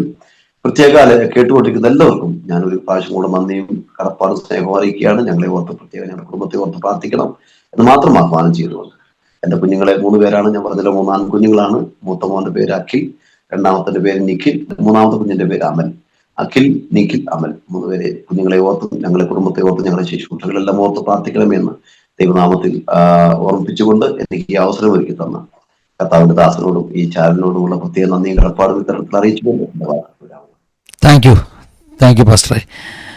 2-3 ചോദ്യങ്ങൾ പ്രേക്ഷകർ ചോദിക്കാൻ സാധ്യതയുള്ള ചോദ്യങ്ങൾ ചോദിച്ച് നമുക്ക് ഈ സെഷൻ വൈൻഡപ്പ് ചെയ്യാം. അത് ചോദിക്കുന്നതിന് മുമ്പ് സിസ്റ്ററിനോട്, പാസ്റ്റർ ഇങ്ങനെ ജയിലിൽ പോയി, അത് ആരോപിക്കപ്പെട്ട കേസ് വളരെയധികം ഒരു വല്ലാത്ത കേസല്ലേ, എന്തുവായിരുന്നു കുടുംബത്തിൻ്റെ ഒരു മാനസിക സ്ഥിതി? സിസ്റ്റർ എങ്ങനെ അതിനെ നേരിട്ടത്? കാരണം അങ്ങനെയുള്ള ഒരു ആരോപണം ഉണ്ടാകുമ്പോൾ സമൂഹത്തിൻ്റെ മുമ്പിൽ, സഭയുടെ മുമ്പിലൊക്കെ പിടിച്ചു നിൽക്കാൻ പറ്റുമോ അല്ലേ? സിസ്റ്ററുടെ ഭാഗത്തുനിന്ന് അതൊന്ന് പറഞ്ഞു കഴിഞ്ഞാൽ എങ്ങനെ അതിനെ നേരിട്ടത്? പാസ്റ്റർ, ഇത് നമ്മൾ അറിയുന്നില്ലല്ലോ, ഇങ്ങനെ ഒരു പാസ്റ്റർ പേരിൽ ഇങ്ങനെ ഒരു കുറ്റം വരും, ഇങ്ങനെ ഒരു കേസ് നമ്മൾ അഭിമുഖീകരിക്കേണ്ടി വരുമെന്ന് അറിയുന്നില്ല. പെട്ടെന്നാണ് ഈ ഒരു കേസ് ഞങ്ങളുടെ ജീവിതത്തിലേക്ക് കടന്നു വരുന്നത്. പക്ഷെ പാസ്റ്റർ എന്താണെങ്കിലും ഇങ്ങനെയൊരു തെറ്റ് പാസ്റ്റർ ഒരിക്കലും ചെയ്യില്ല എന്നുള്ള ഉറച്ച വിശ്വാസം എനിക്കും കുഞ്ഞുങ്ങൾക്കും ഉണ്ടായിരുന്നു. പാസ്റ്ററെ അറസ്റ്റ് ചെയ്ത് സ്റ്റേഷനിൽ കൊണ്ടുപോയ അന്ന് രാത്രി നമ്മുടെ ടൗണ് മൊത്തം എഴുതി, പേപ്പറിൽ എഴുതി ഒട്ടിച്ചിരുന്നു, മോശമായ വാക്കുകൾ എഴുതി. അത് അത്തരം സാഹചര്യങ്ങളിൽ പെന്തക്കോസ്തിലെ പാസ്റ്റർ എന്നുള്ളതാണ് ആളുകൾ കൂടുതൽ ഹൈലൈറ്റ് ചെയ്യാൻ സാധ്യത. അതെ, പാസ്റ്റർ എന്ന് തന്നെയാണ് എഴുതിയത്. മൊത്തം ബസ് സ്റ്റാൻഡ് മുഴുവനും, ടൗണുകൾ മുഴുവനുമായിട്ട് ആരാ എഴുതി ഒട്ടിച്ചതെന്നൊന്നും നമുക്കറിയത്തില്ല. നമ്മൾ ഭവനത്തിലായിരുന്നു. അന്ന് കുഞ്ഞുങ്ങൾ സ്കൂളിൽ പോകുന്ന ടൈമാണ്. കുഞ്ഞ് +1 പഠിക്കുന്ന ടൈമാണ്. രണ്ടാമത്തെ മോൻ +1, മൂത്ത മോന് ഫാസ്റ്റ് പറഞ്ഞതുപോലെ സാമ്പത്തികമൊന്നും ഇല്ലാത്തൊരു കുടുംബമായതുകൊണ്ട് കുഞ്ഞുങ്ങളെ 3 പേരെയും പഠിപ്പിക്കണം. അപ്പം മൂത്ത മോന് +2 കഴിഞ്ഞ് മുന്നോട്ട് അവൻ ഷിപ്പിംഗ്, ലോജിസ്റ്റിക്, ഏവിയേഷൻ എന്ന കോഴ്സാണ് എടുക്കാൻ ആഗ്രഹിച്ചത്. അപ്പോൾ അതെടുക്കുന്നതിന് മുന്നേ ഞങ്ങളോട് ചോദിച്ചിരുന്നു, നിങ്ങൾക്ക് എന്നെ ആ ഒരു കോഴ്സ് പഠിപ്പിക്കാൻ സാധിക്കുമോ എന്ന്. അപ്പം അങ്ങനെ ഒരു മോൻ നമ്മളോട് ചോദിക്കുമ്പോൾ, ഓട്ടോറിക്ഷ ഓടിച്ചിട്ടാണെങ്കിലും ഞങ്ങൾ പറഞ്ഞായിരുന്നു, നീ പഠിച്ചോ, നിനക്ക് ആഗ്രഹമാണെങ്കിൽ നീ അത് പഠിച്ചോ, ഞങ്ങൾ പഠിപ്പിക്കാം എന്ന് പറഞ്ഞു. പക്ഷെ ദൈവകൃപയാല് അവനൊരു എന്താ പറയാ, ഒരു റിസോർട്ടിൽ ഒരു മാനേജറായിട്ട് നൈറ്റിൽ മാത്രം, ഡെയിലി ഇരിക്കാൻ പറ്റില്ല, ഡെയിലി അവന് ക്ലാസ്സിൽ പോകണം. അപ്പം നൈറ്റില് അവൻ അവിടെ വേല ചെയ്തുകൊണ്ട് അവൻ ഷിപ്പിംഗ്, ലോജിസ്റ്റിക്, ഏവിയേഷൻ പഠിച്ചുകൊണ്ടിരിക്കുന്ന സമയത്താണ്. അപ്പൊ രണ്ടാമത്തെ കുഞ്ഞ് സ്കൂളിലേക്ക് പോകുമ്പോഴാണ് ഈ ടൗണ് മൊത്തം ഇത് എഴുതി ഒട്ടിച്ചിരുന്നത്. അപ്പൊ അന്നത്തെ ആ സാഹചര്യമൊന്നും ഇപ്പോഴും നമ്മൾ ഒരു സിനിമ പോലെ ഓർക്കാൻ പറ്റത്തില്ല. അങ്ങനെ കൊച്ചിന്റെ കൂടെയുള്ള പെൺകുഞ്ഞുങ്ങളും ആൺകുഞ്ഞുങ്ങളും ആ പോസ്റ്റർ മൊത്തം വലിച്ച് കീറിക്കളഞ്ഞ് സ്കൂളിലേക്ക് പോയത്. അങ്ങനെ സ്കൂളിലേക്ക് പോകുമ്പോൾ ആ പോസ്റ്റുകൾ കണ്ട പിള്ളേര് ഈ മോനെ, നമ്മുടെ മോൻ പാസ്റ്റർ കൂട്ട് എല്ലാവരോടും നല്ല സ്നേഹത്തിലും നമ്മുടെ വീട്ടിലെങ്ങനെയാണോ അതുപോലെ തന്നെയായിരുന്നു മറ്റുള്ള സഹപാഠികളോടും. അങ്ങനെ അവന്റെ കൂടെയുള്ള കുഞ്ഞുങ്ങളെല്ലാം ആ പോസ്റ്റർ എല്ലാം വലിച്ചു കീറി. സ്കൂളിൽ ചെന്നപ്പോൾ അവന്റെ സാറ്, ഇവൻ ക്ലാസ്സിൽ എത്തുന്നതിന് മുന്നേ ഇവന്റെ സാറ് പറഞ്ഞായിരുന്നു, അവനോട് ഈ ഒരു കാര്യത്തെ പറ്റി ആരും ചോദിക്കരുത്.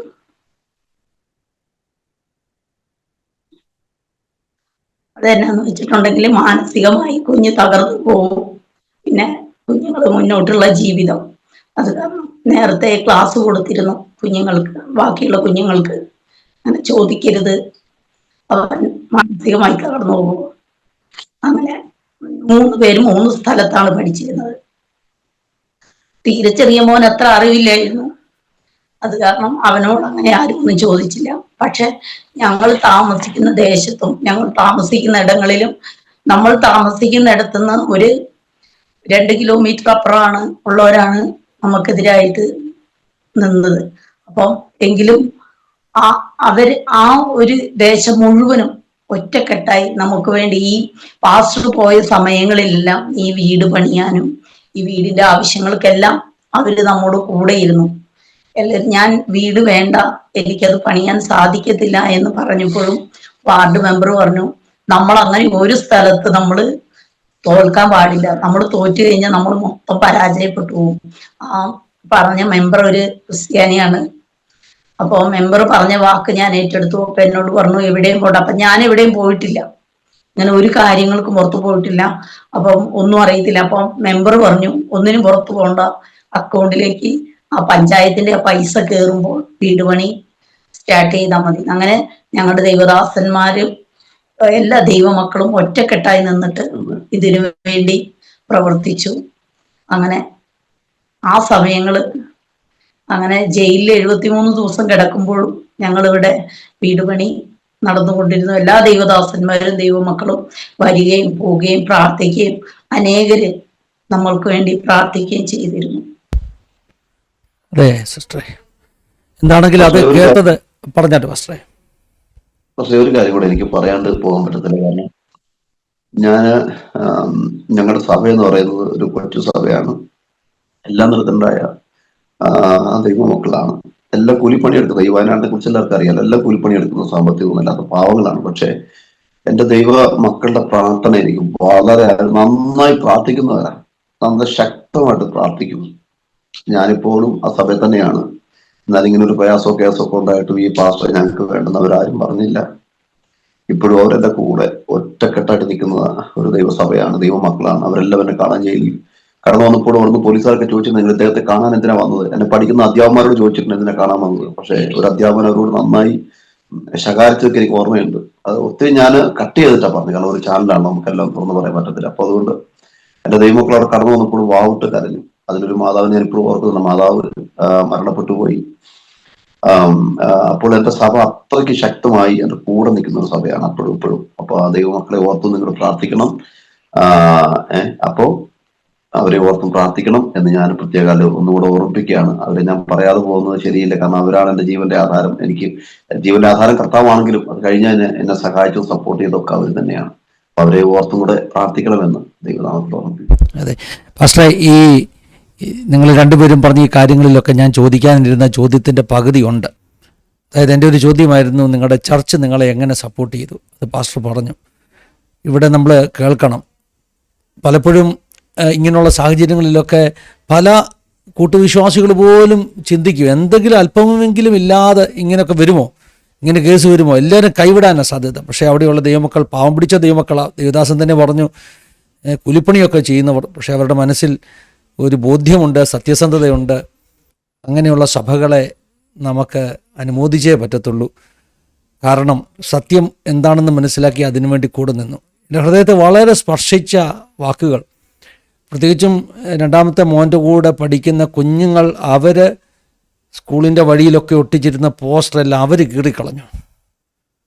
അത് ഭയങ്കരമായിട്ട് ഞാൻ ആ രംഗം എൻ്റെ മനസ്സിൽ അങ്ങ് കാണുകയായിരുന്നു. ആ കുഞ്ഞിൻ്റെ കൂട്ടുകാർ, നമ്മുടെ കൂട്ടത്തിൽ ഒരാൾക്ക് പറ്റിയ ആ ഒരു വേദന, അത് പ്രായമുള്ളവരല്ല, കൊച്ചു കുഞ്ഞുങ്ങൾ. ആ കുഞ്ഞുങ്ങളുടെ മനസ്സ് നിങ്ങളൊന്ന് നോക്കിക്കേ. തന്നെയല്ല, അവിടുത്തെ പഞ്ചായത്ത് ഉള്ള വാർഡ് മെമ്പറോ അതുപോലെയുള്ള ഗ്രാമത്തിലെ ആളുകൾ അവരെല്ലാം സപ്പോർട്ട് ചെയ്ത്. പാസ്റ്റർ ജയിലിൽ കിടക്കുമ്പോൾ അവിടെ വീട് പണി നടന്നു. അല്ലേ, നമ്മുടെ നാട്ടുകാർ നമ്മുടെ കൂടെ നിന്നു. നമ്മുടെ കൂടെ നിന്നു. ഇതൊന്നും നിസ്സാര കാര്യമല്ല. ഇങ്ങനെയുള്ള സപ്പോർട്ടൊന്നും സാധാരണ പലയിടത്തും കിട്ടത്തില്ല പാസ്റ്ററെ. പക്ഷേ ആ കാര്യത്തിൽ പാസ്റ്റർ ഭാഗ്യവാനാണ്. തന്നെയല്ല, പാസ്റ്റർ നിരപരാധിത്വം ജനത്തിന് മുഴുവൻ അറിയാം. ഈ കേസ് വന്ന വഴി അവർക്കറിയാം. 24 ന്യൂസിലെ ശ്രീകണ്ഠൻ നായരുടെ പ്രോഗ്രാമിൽ അദ്ദേഹം ഈ കേസ് വന്നത് ആരൊക്കെയാണെന്നൊക്കെ തുറന്ന് ചോദിച്ച് അങ്ങനെ പറയിക്കുന്നുണ്ട്. പക്ഷെ നമ്മളത് ചെയ്യുന്നില്ല, കാരണം നമ്മുടെ ഇതൊരു ആത്മീക ചാനലാണല്ലോ. പക്ഷേ ഞാൻ ഒരു ചോദ്യം ചോദിക്കാം പാസ്റ്ററെ. കേസ് വന്ന വഴി ഒരുപക്ഷെ നമ്മളോടുള്ള എന്തെങ്കിലും ചെറിയ എതിരുകളോ വൈരാഗ്യമോ അല്ലെങ്കിൽ പണമിടപാടോ ഒക്കെ ആയിരിക്കാം, അല്ലേ? അതെ അതെ. എൻ്റെ ഒരു ചെറിയ ചോദ്യം, നമ്മൾ ലോകമനുഷ്യരെ പോലല്ലല്ലോ, അവരോട് നമുക്ക് പകയുണ്ടോ? ഒരിക്കലും ഇല്ല. അതാ ഞാൻ അവസാനം പറഞ്ഞു നിർത്തിയത്. കാരണം യേശു കർത്താവ് നമ്മുടെ സകല പാവങ്ങൾക്കും സകല നിന്ദകൾക്കും രോഗങ്ങൾക്കും ഒക്കെ വേണ്ടി കാൽവറിയിൽ തകർക്കപ്പെട്ടു. അപ്പൊ കർത്താവ് അവിടെ പറഞ്ഞു, എന്താ, വെള്ളം ദാഹിക്കുന്നതൊന്നും പറഞ്ഞില്ല. കർത്താവ് പറഞ്ഞു, പിതാവ് ഇവർ ചെയ്യുന്നത് എന്തെന്ന് അറിയാൻ കൂടി ക്ഷമിക്കണമേ. ഒറ്റ വാക്കാണ്. അതാണ്. ഇപ്പം അവര് നമ്മളെ കണ്ടാൽ നമ്മളോട് സംസാരിക്കും. അവരെ നല്ല വ്യക്തികളായിട്ടാണ് ഞങ്ങൾ കാണുന്നത്. എവിടെ വെച്ച് കണ്ടാലും ഞങ്ങളെയും അങ്ങനെ കാണുന്നു, ഞങ്ങൾ അവരെ അങ്ങനെ കാണുന്നു. എവിടെ വെച്ച് കണ്ടാലും ഞങ്ങൾ സംസാരിക്കും, അവര് ഞങ്ങളോട് സംസാരിക്കും. ഇതിനകത്ത് സ്കൂൾ അധികൃതരാണ്, അവരാണ് ഏറ്റവും കൂടുതൽ. ഇത് സ്കൂളിൽ നിന്ന് കുഞ്ഞുങ്ങളുടെ മാതാപിതാക്കളുമായിട്ട് ആലോചിച്ച് അങ്ങനെ വന്നൊരു കേസാണ്. ഈ സാമ്പത്തിക വിഷയത്തിന്മേൽ പറഞ്ഞിട്ട് അങ്ങനെയുള്ള ഒരു കേസാണ്. അവര് ആ കുഞ്ഞുങ്ങൾ മാത്രമല്ല ഇതിൽ വണ്ടിയിൽ കയറ്റി മറ്റു കുട്ടികളും ഉണ്ടായിരുന്നു. അപ്പം നമ്മളൊരു വ്യക്തിയെ ഒന്ന് വെളിപ്പെടുത്താനോ അങ്ങനെയൊന്നും നമ്മൾ തുനിയുന്നില്ല. അതിനാവശ്യം നമുക്കില്ല. പക്ഷെ നമ്മളിൽ കൂടി അറിയുന്ന അനേകം യേശുവിനെ അറിയണം. ഇത് കർത്താവിന്റെ ഒരു പദ്ധതി ആയിരിക്കാം. ഇല്ലെങ്കിൽ ഇങ്ങനെ എന്താ പറയാ, നമുക്ക് അങ്ങനെ ഒരു കഷ്ടങ്ങളിൽ കൂടി നമ്മൾ കടന്നു പോകണല്ലോ. അപ്പൊ അതുകൊണ്ട് ഞങ്ങൾക്ക് ആരോടും വൈരുദ്ധ്യം കണക്കൊന്നുമില്ല. അങ്ങനത്തെ യാതൊരു പ്രശ്നങ്ങളില്ല. നമ്മൾ മറ്റൊരു കാര്യത്തിലും നമ്മൾ പോകുന്നില്ല. പിന്നെ പാസ്റ്ററെ, ഞങ്ങൾ പ്രാർത്ഥിച്ചത് എന്തെങ്കിലും സത്യം പുറത്തു വരും.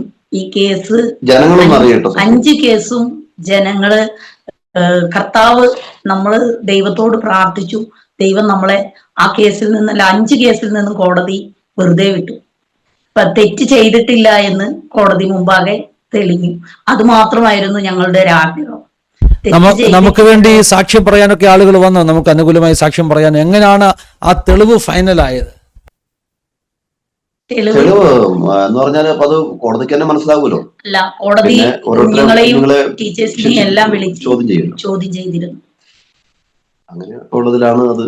അതിലപ്പം നമ്മൾ കൊടുത്ത തെളിവും ഈ നമുക്ക് കേസ് നമ്മൾ ജാമ്യത്തിൽ ഇറങ്ങി കഴിഞ്ഞിട്ടാണ് സ്കൂൾ അധികൃതർ നമുക്ക് വേണ്ടി അവിടെ ബാക്കിയുള്ള പൈസ സാമ്പത്തികം സ്റ്റേഷനിൽ കൊണ്ടു കൊടുത്തത്. അവര് ഡേറ്റ് ഇട്ടിട്ടില്ലായിരുന്നു. വൗച്ചർ ഒപ്പിട്ട് പാസ്റ്റർ ഒപ്പിട്ട് മേടിക്കാൻ വേണ്ടി അവർ ഡേറ്റ് ഇടാണ്ടാണ് നമുക്ക് ആ വൗച്ചർ തന്നത്. പക്ഷെ നമ്മുടെ വക്കീൽ പറഞ്ഞു ഡേറ്റ് ഇട്ടിട്ട് മേടിച്ചു. അതൊക്കെ നമുക്കൊരു തെളിവായി. ഒരു 22,000 രൂപ സ്റ്റേഷനിൽ കൂടെ തന്നിരുന്നു. അതൊരു വലിയ അനുഗ്രഹമായ തെളിവായി. അതൊക്കെ ദൈവത്തിന്റെ പദ്ധതിയാണെന്ന് ഞാൻ വിശ്വസിക്കുന്നു. ഇല്ലെങ്കിൽ നമുക്കൊരു തെളിവില്ലാതെ പോയേനെ. പിന്നെ എനിക്കിപ്പോ ഇതിനകത്ത് മനസ്സിലാകുന്ന പറഞ്ഞാൽ ഒരു പോക്സോ കേസ് എന്ന് പറഞ്ഞാൽ ചുമ്മാ വീട്ടിലിരിക്കുന്നവരും കേസ് വരാൻ സാധ്യതയുണ്ട്, കേസ് വരുത്താം. അപ്പം അതുകൊണ്ട് ആയിരക്കണക്കിന് അപരാധികൾ ശിക്ഷിക്കപ്പെട്ടാലും ഒരു നിരപരാധിയെങ്കിലും അത് രക്ഷിക്കപ്പെടണമെന്നുള്ള ദൈവത്തിന്റെ പദ്ധതിയാണ്. രക്ഷിക്കപ്പെടണം. കാരണം ഇതൊക്കെ ക്രിസ്തു നിമിത്തമാണ്, ഈ സുവിശേഷ നിമിത്തമാണ് ഈ പീഡകളൊക്കെ ഉണ്ടായെന്ന് ഞാൻ 100% വിശ്വസിക്കുക. പിന്നെ ഓട്ടോ ഓടിച്ചുകൊണ്ട് പിള്ളേരെ പീഡിപ്പിച്ചെന്നാണ് കുറ്റപത്രം. ഞാൻ വണ്ടി ഓടിച്ചുകൊണ്ട് പീഡിപ്പിച്ചെന്നുള്ളതാണ് എന്റെ കേസ് വന്നിരിക്കുന്നത്. പക്ഷെ ഇതിപ്പോ ഞാൻ ഇങ്ങനെ ഒരു ചാനലിൽ എന്നോട് ചോദിച്ചുകൊണ്ട് മാത്രമേ, എനിക്കിപ്പോ ഇത് ആരോടും ഞാനിത് അങ്ങനെ സ്വയമേ ഒന്നും പറഞ്ഞിട്ടല്ല. ഇങ്ങനെ ഒരു നമ്മളോട് ഇങ്ങനെ ചോദിക്കുന്നതുകൊണ്ട് മാത്രം അതിന്റെ സത്യാവസ്ഥകൾ പറയും. പിന്നെ ഇന്നൊക്കെ നമ്മൾ ഉദ്ദേശിക്കുന്ന അനേകം കർത്താവിന് അറിയണം, നമ്മൾ അനുഭവിക്കുന്ന പീഡകൾ വലുതാണെങ്കിലും ദൈവത്തിന്റെ പദ്ധതി നമ്മുടെ മേലുണ്ടെങ്കിൽ നമ്മൾ ഈ പീഡകളും കഷ്ടങ്ങളൊക്കെ അനുഭവിച്ചേ മതിയാവുള്ളൂ. അതിനൊന്നും ഇപ്പൊ അവരാരെ കുറ്റം പറഞ്ഞിട്ട് കാര്യമില്ല. അത് ദൈവത്തിന്റെ പ്രവൃത്തി എല്ലാം നിറവേറാനായിട്ടാണ്, അത് ദൈവത്തിന്റെ പദ്ധതി അങ്ങനെ വന്നത്. അതുകൊണ്ട് സാരമില്ല. അവരെ ആരെയും നമുക്കെതിരെ കേസ് കൊടുത്തവരോടും നമുക്ക് യാതൊരു വൈരുദ്ധ്യങ്ങളോ പിണക്കങ്ങളോ ഒന്നുമില്ല, ഒരു പ്രശ്നങ്ങളുമില്ല. പക്ഷെ അവരെല്ലാം ഞങ്ങൾ സന്തോഷമായിട്ട് കാണുകയും അവരുടെ കുടുംബങ്ങളെല്ലാം ഓർത്ത് ശക്തമായി ഞങ്ങൾ പ്രാർത്ഥിക്കുകയും ചെയ്യുന്നു. ഇപ്പോഴും തുടർന്നും അങ്ങനെ തന്നെ മുമ്പോട്ട് പോകാനായിട്ട് ആഗ്രഹിക്കുന്നു. ദൈവം എല്ലാവരും അനുഗ്രഹിക്കും. പാസ്റ്ററുടെ സഭ ഇന്നും അതേ സഭയിൽ തന്നെയാണോ ശുശ്രൂഷിക്കുന്നത്? ശുശ്രൂഷ എങ്ങനെയാണ്? അവിടെ തന്നെ, ആ സഭയിൽ തന്നെ. ഞങ്ങൾക്ക് ചർച്ചോ കാര്യങ്ങളൊന്നും രണ്ട് സ്ഥലത്ത് വർക്ക് ചെയ്യുന്നുണ്ട്. പിന്നെ മറ്റ് പരസ്യങ്ങളും മറ്റു കാര്യങ്ങൾക്കൊക്കെ ഞങ്ങൾ പോകുന്നുണ്ട്, പ്രവർത്തനങ്ങൾ ശക്തമായിട്ട് ചെയ്യുന്നുണ്ട്. അപ്പം ആ സഭയിൽ തന്നെ ഇപ്പോഴും നിൽക്കുന്നു. സ്തോത്രം. നമ്മുടെ ബോസ്റ്റൺ പ്രയർ ലൈനിലെ സൂസൻ ജോർജ് സിസ്റ്ററെ കുറിച്ചുള്ള പരാമർശം വന്നു. ദൈവത്തിന് സ്തോത്രം ചെയ്യുന്നു. ബോസ്റ്റൺ പ്രയർ ലൈനിലൊക്കെ ഈ വിഷയം ഒത്തിരി പ്രാർത്ഥിച്ചത് അല്ലേ? ഒരു പക്ഷേ അതെ, ഇന്നും പ്രാർത്ഥിക്കുന്നുണ്ട്. ഇന്ന് ഞങ്ങളുടെ കുടുംബത്തെ ഓർത്ത് ബോസ്റ്റൺ പ്രയർ ലൈൻ പ്രാർത്ഥിക്കുന്നുണ്ട്. അതെ, ബോസ്റ്റൺ പ്രയർ ലൈനിലെ സ്ഥിരമായിട്ട് പ്രാർത്ഥനയ്ക്ക് കയറുന്നവരൊക്കെ ഉണ്ട്. അവരൊക്കെ ഈ സാക്ഷ്യം കേൾക്കുമ്പോൾ അവരുടെയും കൂടി ഒരു പ്രാർത്ഥനയുടെ മറുപടിയാണ് നമ്മൾ ഈ കേൾക്കുന്ന സാക്ഷ്യമെന്ന് പറയാൻ ആഗ്രഹിക്കുന്നു. നീതിന്യായ വ്യവസ്ഥയുടെ മുദ്രാവാക്യം 1000 കുറ്റവാളികൾ രക്ഷപ്പെട്ടാൽ ഒരു നിരപരാധി ശിക്ഷിക്കപ്പെടരുതെന്ന. പക്ഷെ പലപ്പോഴും അങ്ങനെയല്ല നമ്മൾ ലോകത്ത് കാണുന്നത്. ഈ അടുത്ത സമയത്ത് എൻ്റെ ഹൃദയത്തെ വളരെ വേദനിപ്പിച്ച ഒരു വാർത്ത, മഹാരാഷ്ട്രയിൽ പൂനെയിൽ അവിടുത്തെ ഒരു ചുവന്ന തെരുവിലെ ഒരു പെൺകുട്ടി, അവളെ ബംഗ്ലാദേശിൽ നിന്ന് ട്രാഫിക് ചെയ്ത് നാട് കടത്തി തട്ടിക്കൊണ്ടുവന്നതാണ്. അവളെ കൊണ്ടുവന്ന് പൂനെയിലെ ചുവന്ന തെരുവിൽ കൊണ്ട് ആരോ വിറ്റു. ആ പെൺകുട്ടിക്ക് എങ്ങനെയോ സാഹചര്യം കിട്ടിയിട്ട് അവൾ ആ ഒരു ചുവന്ന തെരുവിൽ നിന്ന് ഓടി വെളിയിൽ വന്ന് അടുത്തുള്ള പൂനെയിലെ ഒരു പോലീസ് സ്റ്റേഷനിൽ ഓടിക്കയറി രക്ഷിക്കണേ എന്ന് പറഞ്ഞുകൊണ്ട്. അവിടെ ഒരു വനിതാ പോലീസ്, നിങ്ങൾ കേൾക്കണേ, എൻ്റെ ഹൃദയത്തെ തകർത്ത ഒരു വാർത്തയാണ്. ആ വനിതാ പോലീസ് ആ പെൺകുട്ടിയോട് വിവരങ്ങൾ അന്വേഷിച്ചിട്ട് അപ്പോൾ തന്നെ ഏത് ചുവന്ന തെരുവിലെ ബ്രോത്തലിലാണോ ഇവളായിരുന്നത് അവിടുത്തെ ഉടമസ്ഥൻ ഒരു ചട്ടമ്പി, ഒരു ഗുണ്ടയെ വിളിച്ചിട്ട് അവനെ വിളിച്ചു വരുത്തി ഈ പെണ്ണിനെ തിരിച്ചു കൊടുത്തു വിട്ടു. എന്തോ സംഭവം എന്ന് ഓർത്തോണേ. ഒരു പോലീസ് സ്റ്റേഷനിൽ അഭയം പ്രാപിച്ച് ഓടിക്കയറിയ പെൺകുട്ടിയെ ഒരു വനിതാ പോലീസ് തിരിച്ച് ആ ഒരു ചുവന്ന തെരുവിലേക്ക് പറഞ്ഞു വിട്ടെന്ന് പറഞ്ഞപ്പോൾ അവൾ അവിടെ പോയി ഒത്തിരി ക്രൂരമായ പീഡനം അനുഭവിച്ചു. കാരണം അവർ വിടത്തില്ലല്ലോ, അവരെ വിട്ട് ഓടിപ്പോയതല്ലേ. എന്നാൽ 1 മാസത്തിന് ശേഷം ഇത് പുറം ലോകം അറിഞ്ഞു. ഇന്ന് വലിയ കേസായിരിക്കുകയാണ്. ഇങ്ങനെ എത്രയോ സംഭവങ്ങളാണ് ഈ വേലി തന്നെ വിളവ് തിന്നുക എന്ന് പറയുന്നത് പോലെ നിയമപാലകർ തന്നെ. ഞാൻ ഈ നോർത്ത് ഇന്ത്യയിലൊക്കെ ഇത് സ്വല്പം കൂടുതലാണ്, കേരളത്തിൽ അത്രയും കാണത്തില്ല. ഈ കേരളത്തിൽ പാസ്റ്റർ പറഞ്ഞ പോലെയുള്ള മൂന്നാം മുറയൊക്കെ കേരളത്തിൽ എനിക്കത് അത്ഭുതമാണ്. കാരണം ഞാൻ ഇടയ്ക്ക് ഏതോ ഒരു പ്രോഗ്രാമിൽ നടയടിയെക്കുറിച്ച് പറഞ്ഞപ്പോൾ എനിക്ക് ആരാണ്ട് മെസ്സേജ് ഇട്ടു, പാസ്റ്റർ ഇന്ന് നടയടിയൊന്നും ഇല്ല എന്ന് മെസ്സേജ് ഇട്ടു. ഇന്ന് പോലീസ് സ്റ്റേഷനിൽ മൂന്നാം മുറ ഇല്ലെന്ന് പറയുന്ന ആളുകളുണ്ട്. പക്ഷേ പാസ്റ്റർ അനുഭവങ്ങൾ പറഞ്ഞപ്പോൾ 2019 അനുഭവിച്ച ഒട്ടും പ്രൊഫഷണൽ അല്ലാത്ത സമീപനങ്ങൾ, ഇപ്പോൾ അമേരിക്കയിലെയോ പാശ്ചാത്യ രാജ്യങ്ങളിലെയോ പോലീസ് സ്റ്റേഷനിൽ ഇങ്ങനെയുള്ള മൂന്നാം മുറകളുണ്ടോ? അവർ സൈക്കോളജിക്കലിയാണ് ഈ പറഞ്ഞ കുറ്റവാളികളെ ചോദ്യം ചെയ്യുന്നത്. പ്രൊഫഷണലിസമാണ്. ഇന്നും ആ കാടൻ അല്ലേ പോലീസ് എന്ന് പറഞ്ഞാൽ തന്നെ, ഞാൻ ഈ അടുത്ത സമയത്ത് നോർത്ത് ഇന്ത്യയിൽ കേട്ടൊരു വാർത്ത, അതായത് ഏതെങ്കിലും ഒരു കേസ് ആരോപിക്കപ്പെട്ട് കഴിഞ്ഞാൽ ആ കേസിനെ ചുറ്റിപ്പറ്റി കുറേ ആളുകളെ പോലീസ് അങ്ങ് ചോദ്യം ചെയ്യുക. എന്തെങ്കിലും ആ ഒരു വ്യക്തിയുടെ മൊബൈലിലുള്ള കോണ്ടാക്ട്സ്, അദ്ദേഹത്തെ വിളിച്ചവരെ എല്ലാം വിളിച്ചിട്ട് അവരോടെല്ലാം പറയുക, നിന്നെ കേസിൽപ്പെടുത്തും, നീയും ഇദ്ദേഹത്തെ വിളിച്ചിട്ടുള്ളതാണ്, അല്ലെ 1,00,000 രൂപ അതാ. നിങ്ങൾ ചിന്തിച്ച ഒരു 300 പേരെങ്കിലും അയാളെ കോൾ ചെയ്തിട്ടുണ്ടെങ്കിൽ 3 കോടി രൂപയാണ്. ഇതൊക്കെ നോർത്ത് ഇന്ത്യ സംഭവിക്കുന്നു. ശരിക്കും പറഞ്ഞാൽ ഈ അധോലോകമൊക്കെ എങ്ങനെയാണ് എക്സ്റ്റോറേഷൻ ചെയ്യുന്നത്, ഈ പറഞ്ഞ ഭീഷണിപ്പെടുത്തി പണം വാങ്ങുന്നത്, അതുപോലുള്ള റാക്കറ്റുകൾ നോർത്ത് ഇന്ത്യയിലെ പല സ്റ്റേറ്റുകളിലുണ്ട്. എങ്ങനെ സഹിക്കും നമുക്ക്? വേലി തന്നെ വിളവ് തിന്നുകയാണ്. ഇത് നമ്മുടെ ജനാധിപത്യ ഇന്ത്യയിലാണ് എന്ന് പറയുമ്പോൾ എന്താണ് ഈ രാജ്യത്തിൻ്റെ അവസ്ഥ? ഇത് 20-30 വർഷം മുമ്പുള്ള കഥയല്ല ഞാൻ പറയുന്നത്. 2026 എനിക്ക് ചുറ്റും കാണുന്ന കഥകളാണ് പറയുന്നത്. എവിടെ നീതി ഹനിക്കപ്പെടുന്നുണ്ടോ, എവിടെ ഒരു ജനത അടിച്ചമർത്തപ്പെടുന്നുണ്ടോ, എവിടെ ഒരു ജനത അടിമത്തം അനുഭവിക്കപ്പെടുന്നുണ്ടോ, ആ ദേശം കരയും, ആ ദേശത്തിലെ മണ്ണ് കരയും, ആ ദേശത്തിലെ മനുഷ്യൻ കരയും. ആ കരച്ചിൽ കേൾക്കുന്ന ഒരു ദൈവമുണ്ട്. ഇസ്രായേൽ ജനതയുടെ മിസ്രൈമിലെ കരച്ചിൽ കേട്ട് അവരെ വിടുവിക്കുവാൻ ഞാൻ ഇറങ്ങി വന്നു എന്ന് പറഞ്ഞ ദൈവം. ഒരു പുറപ്പാടിൻ്റെ കഥ കേവലം 10,000-3,000 വർഷങ്ങൾക്ക് മുമ്പ് നടന്ന ഒരു ജനതയുടെ പുറപ്പാടിൻ്റെ കഥ മാത്രമല്ല, ആ പുറപ്പാടിലെ അനുഭവങ്ങൾ ഇന്നും ചെങ്കടൽ വിഭാഗിച്ച് ഓപ്പറേഷനിലിരിക്കുന്ന, അടിമത്തത്തിലിരിക്കുന്ന ജനതയെ, അനീതി അനുഭവിക്കുന്ന ജനതയെ വിടുവിക്കുന്ന ഒരു ദൈവമുണ്ട്. പുറപ്പാടിലെ സംഭവങ്ങൾ ഇങ്ങനെ അടിമത്തമുള്ള, ഇങ്ങനെ അനീതിയുള്ള, ഇങ്ങനെ അഴിമതിയുള്ള ദേശങ്ങളിൽ ഇനിയും ആവർത്തിക്കട്ടെ എന്ന് നമുക്ക് പ്രാർത്ഥിക്കുകയല്ലാതെ എന്ത് ചെയ്യാം? ഞാൻ അധികം പറയുന്നില്ല, എൻ്റെ മനസ്സിലെ ആ ഒരു നൊമ്പരം കൊണ്ട് അങ്ങ് പറഞ്ഞു പോയതാണ്. പാസ്റ്റർക്ക് തന്നെ നമ്മുടെ പ്രേക്ഷകർക്ക് വേണ്ടി ഒന്ന് പ്രാർത്ഥിക്കാം, ചുരുക്കമായിട്ട് പ്രാർത്ഥിക്കാം. ഒരു കാര്യം കൂടെ ഞാൻ പറയട്ടെ പാസ്റ്ററെ. തീർച്ചയായിട്ടും. പാസ്റ്ററെ, കേരള പോലീസിനെ നമ്മൾ ബഹുമാനിക്കുന്നു, പക്ഷേ എല്ലാ പോലീസുകാരെയും അല്ല പറയുന്നത്. അതിന് 100% അതൊക്കെ ഉണ്ടാവുള്ളൂ. കാരണം കേരള പോലീസ് മാന്യരാണ്, അവര് നമ്മൾ ബഹുമാനിക്കുന്നു, അവർക്ക് ബിഗ് സല്യൂട്ട് നമ്മൾ അടിക്കുന്നു. പക്ഷേ അതിൽ ചുരുക്കം ആരെങ്കിലുമൊക്കെ ചെറിയ ശതമാനം, അതാണ് ഞാൻ പറയുന്നത്. അപ്പോ ഒരിക്കലും എന്താ പറയാ, കുറ്റവാളികൾ കുറ്റം ചെയ്തവരാണോ എന്നുള്ളത് 100% ബോധ്യം വരുന്നു.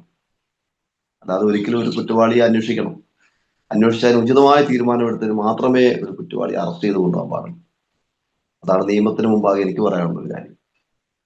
പ്രാർത്ഥിക്കും. നമ്മുടെ കണ്ണുകളെല്ലാം ഒരു നിമിഷം നമുക്ക് ദൈവസ്ഥലിൽ അടയ്ക്കാം, നമുക്ക് പ്രാർത്ഥിക്കാം. ഞങ്ങളെ ആഴമായി സ്നേഹിക്കുന്ന ഞങ്ങളുടെ നല്ല ദൈവമേ, സ്വർഗീയ പിതാവേ, അനുഗ്രഹമേറിയ നല്ല പ്രഭാത വേളയ്ക്കായി ഞങ്ങൾ കർത്താവിനെ സ്തുതിക്കുന്നു. കർത്താവെ, ഞങ്ങളുടെ പാദപീഠത്തിൽ ഒരുമിച്ച് കൂടി വരുവാൻ കർത്താവ് തന്ന നല്ല സാവകാശങ്ങൾക്കായി ഞങ്ങൾ സ്തോത്രം ചെയ്യുന്നു. കർത്താവെ, അങ്ങയുടെ ദാസനെ ദൈവകാര്യങ്ങളിൽ ഞങ്ങൾ ഏൽപ്പിക്കുന്നു. ഈ പ്രഭാതത്തിൽ കർത്താവെ, ഈ സാക്ഷ്യങ്ങളെ പ്രസ്താവിപ്പാൻ തക്കവണ്ണം കർത്താവിന്റെ ദാസനെ കർത്താവ് ഉപയോഗിച്ചതിനായി സ്തോത്രം ചെയ്യുന്നു. കർത്താവെ, ഈ ആസ്വാദി ചാനലിന് വേണ്ടി ഞങ്ങൾ പ്രാർത്ഥിക്കുന്നു. കർത്താവ് ഒരു കാലഘട്ടങ്ങളിൽ കർത്താവെ അതിശക്തമായ നിലകളിൽ കർത്താവിന്റെ നാമത്തിന് വേണ്ടി അതിശക്തമായി നിൽപ്പാൻ കർത്താവെ, ഈ ദൈവദാസനെയും കർത്താവെ, ഈ പ്രവർത്തനങ്ങളെ ദൈവം അനുഗ്രഹിച്ചുകൊണ്ടിരിക്കുന്നതിനായി സ്തോത്രം. ഞങ്ങളുടെ ദാസനെ കുടുംബമായ ദൈവകരങ്ങളിൽ ഏൽപ്പിക്കുന്നു. കർത്താവിന്റെ ദാസൻ ചെയ്യുന്ന എല്ലാ ശുശ്രൂഷകളും ഏറ്റവും അനുഗ്രഹമായി തീരുവാൻ ദൈവം സഹായിക്കണം. കർത്താവെ, എന്ന പ്രഭാതത്തിൽ ഈ ചാനലിലൂടെ ഞങ്ങൾക്കും കർത്താവെ ഞങ്ങളുടെ സാക്ഷികളുമായി കടന്നു വരുവാൻ ദൈവം തന്ന നല്ല അവസരങ്ങൾക്കായിട്ട് സ്തോത്രം. കർത്താവ് അനേകർ യേശുവിനെ അറിയട്ടെ. കർത്താവെ, അനേകർ കർത്താവിന്റെ സദ്വർദ്ധമാനം അറിയട്ടെ. കുണ്ടറയിൽ കിടക്കുന്നവരെ, ആമേ കർത്താവ് ഇരുട്ടിന്റെ അന്ധതമസിൽ കിടക്കുന്നവരെ ആമെ പുറത്തു കൊണ്ടുവരുവാൻ കർത്താവ് അഭിഷേകം ചെയ്തതുപോലെ, കർത്താവ് ഈ ദിവസം യശയ്യാവിൽ പറയുന്നത് പോലെ, കർത്താവെ ഈ ദിവസങ്ങളിൽ അനേകരെ ആമൻ വെളിച്ചത്ത് കൊണ്ടുവരുവാൻ ഇരുട്ടിന്റെ അധിപതിയായ പൈശാചികന്റെ സകല കോട്ടകളും ഇടിച്ചു മാറ്റിക്കൊണ്ട് കർത്താവെ സത്യ വെളിച്ചത്തെ യേശുക്രിസ്തുവിനെ പ്രഘോഷിക്കുവാൻ ദൈവം കൃപ ചെയ്യുന്നു. അധികാരത്തോടെ ദൈവം നിർത്തണമേ കർത്താവെ. അങ്ങ് സകലത്തിനും മേൽ കർത്താവെ ഞങ്ങൾക്ക് അധികാരം തന്നിട്ടുണ്ട്. പാമ്പുകളെ, തേളുകളെ, ശത്രുവിന്റെ സകല ബലത്തെയും ചവിട്ടുവാൻ അധികാരം തന്ന കർത്താവിന്റെ നാമത്തിൽ ഞങ്ങൾ ഒരുമിച്ച് പ്രാർത്ഥിക്കുകയാണ്. ദൈവം അത്ഭുതം ചെയ്യണം. ഇന്ന് പ്രഭാതത്തിൽ കർത്താവെ ഞങ്ങളുടെ സാക്ഷ്യങ്ങളെല്ലാം കേട്ട പ്രേക്ഷകർക്ക് വേണ്ടി ഞങ്ങൾ പ്രാർത്ഥിക്കുന്നു. ദൈവം അവരെയും സഹായിക്കണമേ. അവരുടെ എല്ലാ മേഖലകളിലും ദൈവ സാന്നിധ്യം വെളിപ്പെടട്ടെ. എല്ലാ മഹത്വവും ഞങ്ങൾ കർത്താവിന് അർപ്പിക്കുകയാണ്. ദൈവത്തിന് വലിയ കരുതലുണ്ടാകട്ടെ. ഞങ്ങളുടെ ദേശം പിടിവിക്കപ്പെടണം, ഞങ്ങളുടെ രാജ്യം പിടിവിക്കപ്പെടണം കർത്താവെ. സുവിശേഷത്തിന്റെ ശക്തി ലോക സ്ഥാപനം മുതൽ കർത്താവെ ഈ സുവിശേഷത്തിന്റെ ശക്തി വ്യാപരിച്ചെങ്കിലും അനേക പീഡനങ്ങളിൽ കൂടെ സഭ കടന്നു പോവുക. ഈ ദിവസങ്ങളിൽ അനേകർക്ക് ആശ്വാസമായി തീരുവാൻ ദൈവം സഹായിക്കണം. കരങ്ങളിലേക്ക് ഏൽപ്പിക്കട്ടെ. അവിടുന്ന് അത്ഭുതം ചെയ്യണം. പ്രാർത്ഥന കേട്ടതിനായി സ്തോത്രം. യേശുക്രിസ്തുവിൻ നാമത്തിൽ തന്നെ. ആമേൻ, ആമേൻ, ആമേൻ. പിതാപുത്ര പരിശുദ്ധാത്മാവാകുന്ന ത്രിയേക ദൈവത്തിൻ്റെ കൂട്ടായ്മ, സഹവാസം, കാവൽ നാം എല്ലാവരുടെ പേരും കൃത്യമായി നമ്മുടെ നടുവിൽ കടന്നു വന്ന ജീവിതാനുഭവങ്ങൾ പങ്കുവെച്ച പ്രിയ മനോജ് പാസ്റ്ററിന്മേൽ, തൻ്റെ കുടുംബത്തിന്മേൽ, ശുശ്രൂഷകളുടെ മേൽ ഇന്ന് മുതൽ എപ്പോഴും എന്നേക്കും ഉണ്ടായിരിക്കും മടക്കട്ടെ. ആമേൻ, ആമേൻ, ആമേൻ. Thank you pastor. വിടാശയോട് നന്ദി പറയുക. ഇത്രയും സമയങ്ങൾ ഞങ്ങൾക്ക് വേണ്ടി വേർതിരിച്ചതിൽ ദൈവം ധാരാളമായിട്ട് അനുഗ്രഹിക്കട്ടെ. പ്രേക്ഷകരോട് നന്ദി പറയുന്നു. God bless you all. Have A wonderful time. Thank you for